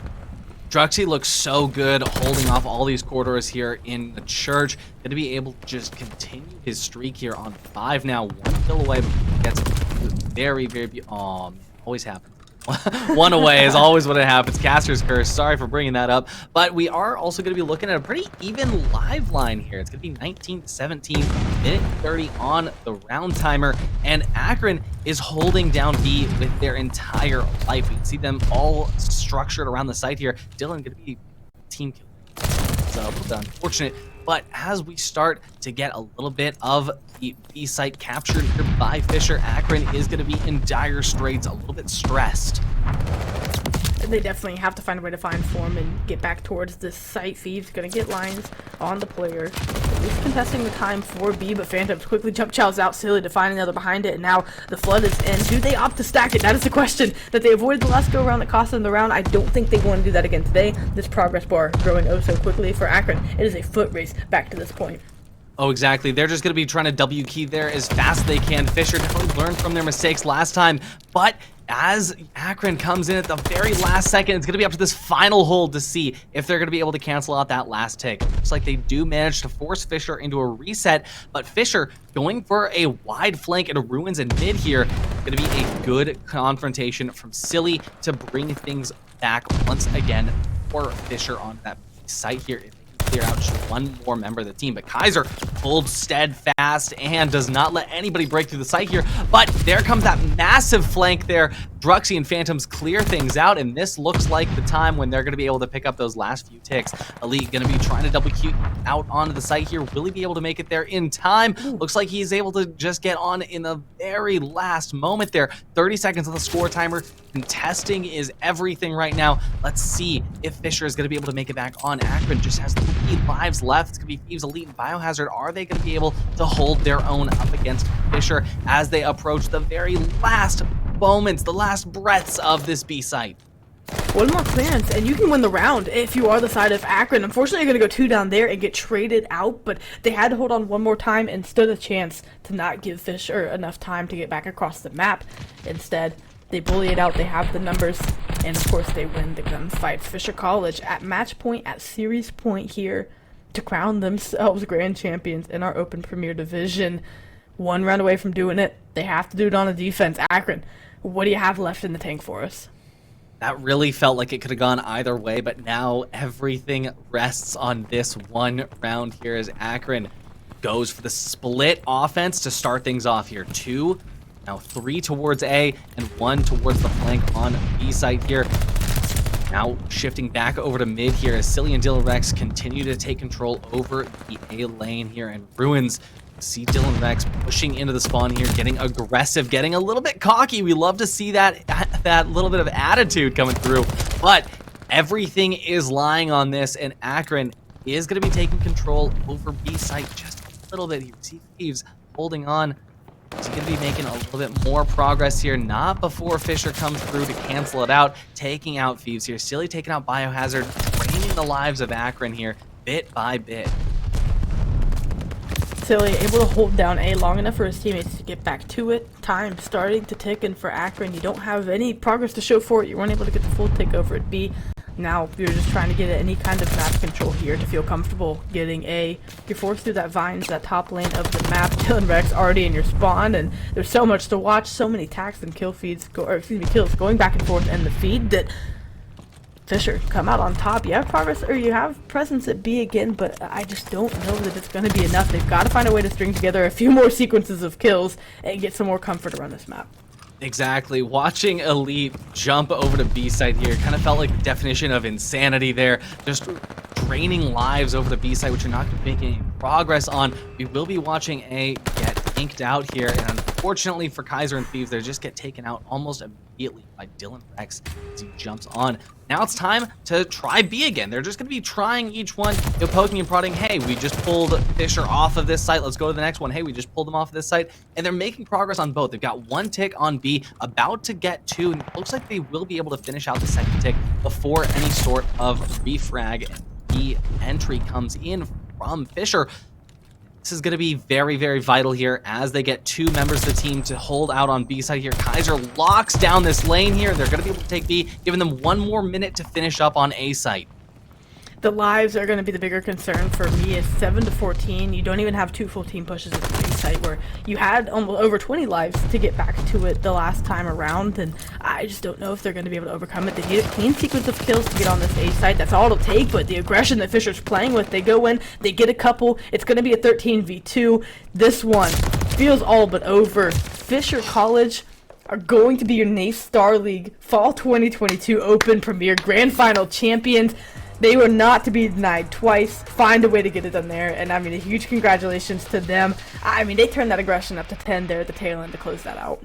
Absolutely, and not once did it feel like they were, entirely on top, dominating. Akron put up a fight all the way through, but even with that fight, they were able to say, okay, hey, you know what? We lost this one. Let's just reset a little bit, and then they just swept the entire floor. Fisher, absolutely incredible performance through and through. They really were a squad that showed that, yeah, they wanted it tonight. And sure, the scoreline looks like a 4-1. I mean, a couple of those maps may be dominant. I think of that Bacage and I think of that Desert Siege. Again, within each series, though, and within each hill, right, there is a closer story to be played there. Though a 4-1 is dominant, and I have to give it to Fisher, right, for coming out and finding a way to close out these maps like they did. Again, they did play close, like I said, Akron, putting up a great fight there. At the tail end, just ran out of steam whenever they lost those 3 straight maps to close it out. So for Fisher College, you keep your head down, you get to work, you do what you need to do to get the final championship of Vanguard under your belt. And for Akron, I mean, again, you're that school, people know your whole program, but especially for Call of Duty, you make it to a grand finals appearance, you can only hope that the sky's the limit for MW2. Nothing to hang your heads about for that. Sure, you would have loved to have walked away with the championship, but hey, you made it into top 8, let alone round of 4, let alone the grand finals. I think that's a final way that you can bid farewell to Vanguard. Exactly, and Fisher's got to be feeling good about this one, especially coming so close in their last championship, just almost making it. This time, nothing left on the table for the entire squad. Everything they wanted to do, fully accomplished. You can't help but feel so good for the boys over Fisher. You definitely have to, be excited for them. They finished second at their last major appearance for Vanguard, and now wanted this one bad, you could tell, and they closed it out. So eyes are going to be focused for the squad on NW2. We'll see if they end up staying together as a 4-unit, right? They've been dominating the scene the last few seasons as the squad, and well, I mean, they look like they're clicking pretty well here going into NW2. So obviously eyes are going to be focused on that, but quite the farewell to bid for Vanguard here. And hey, we still have one more grand finals coming in for the Daystar League for Call of Duty, at least specifically, and that's going to be in Philadelphia. We'll still have more action this week as well, but Philadelphia is what we're looking forward to close out Vanguard for good. And we'll see if we end up getting an interview here with maybe one of these championship players and can kind of pick their brain about it. But until then, I mean, do you have any other closing remarks in the series or any other standout moments for you? No, I mean, once again, just talking about how Akron just really put up a fight all the way through. It felt like Fisher was always on their toes, and that honestly made for such a great way to close out the Vanguard season, because Fisher at every single point was pushed to their absolute maximum in order to pull out these wins. It was never such a straight victory like the scoreline would have you believe. Instead, it was a lot of 1v1s and really individual player skills that had them come through to end up taking this win. So again, you can't help but feel good watching this squad come through after everything they've been through together as a force. It definitely is exciting to see for them, and like you said, something that they can kind of turn their heads towards for the upcoming season.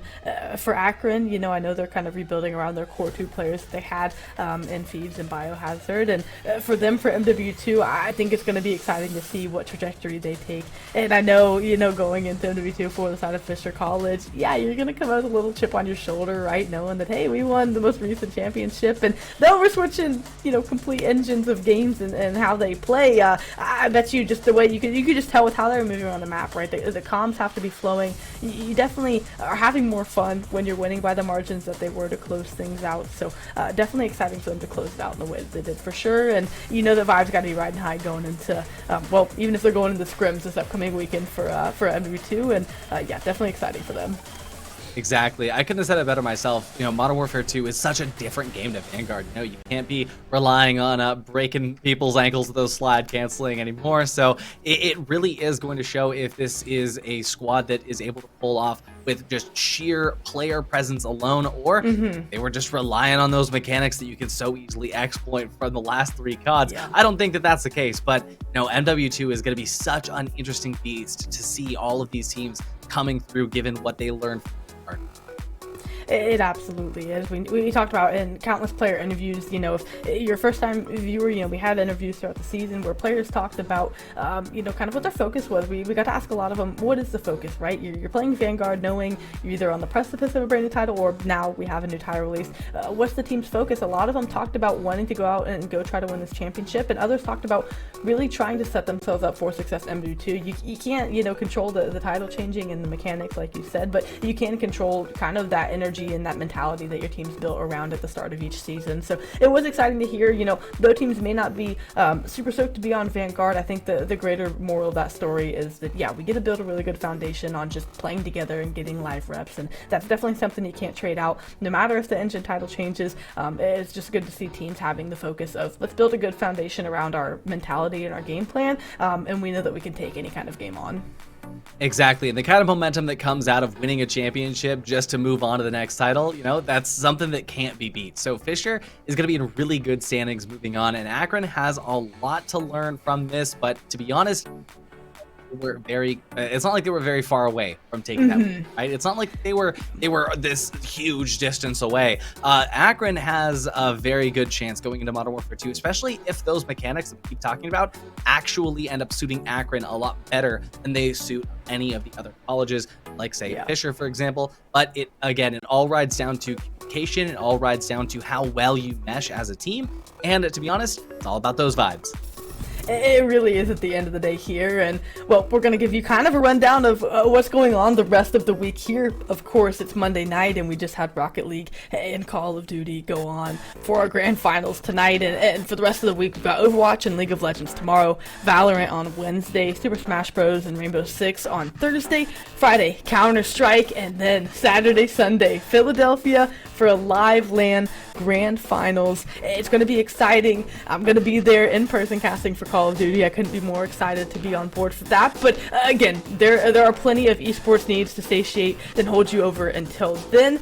I mean, as far as closing remarks go on the series, you know, it was a great effort by Akron to stay alive and give themselves the best chance possible. For Fisher, they weren't to be denied a championship twice, and they go out and get it done. So we're not going to have an interview here tonight, but Artie, I do appreciate you on the desk with me. Any final closing thoughts or remarks as we close things out? Oh no, you know, like Akron, they did their best. They put everything on the line, but at the end of the day, it was Fisher College. They reeled in the big fish at the end of the day. They really did surprise us here with that sheer performance up against a squad like Akron, and I couldn't be happier with the, you know, this kind of end to the Vanguard season. But like you said, there's going to be a lot more next weekend. I'm really excited to see you, you know, kick it off over in Philadelphia, and you guys are going to do an absolutely amazing job. So everybody, make sure to stay tuned in for all the awesome stuff that A-Star League has coming up. Absolutely, and we're going to close that out here. Thank you guys for tuning in with us tonight, of course, for Call of Duty. Again, we just laid out the whole week of action up ahead leading up to Philadelphia, so be sure to tune back in here to A-Star League Twitch tomorrow and get some more of that action. But either way, that'll do it for us here tonight on the Open Premier Desk. We will see you guys next time, and more specifically in Philadelphia this upcoming weekend.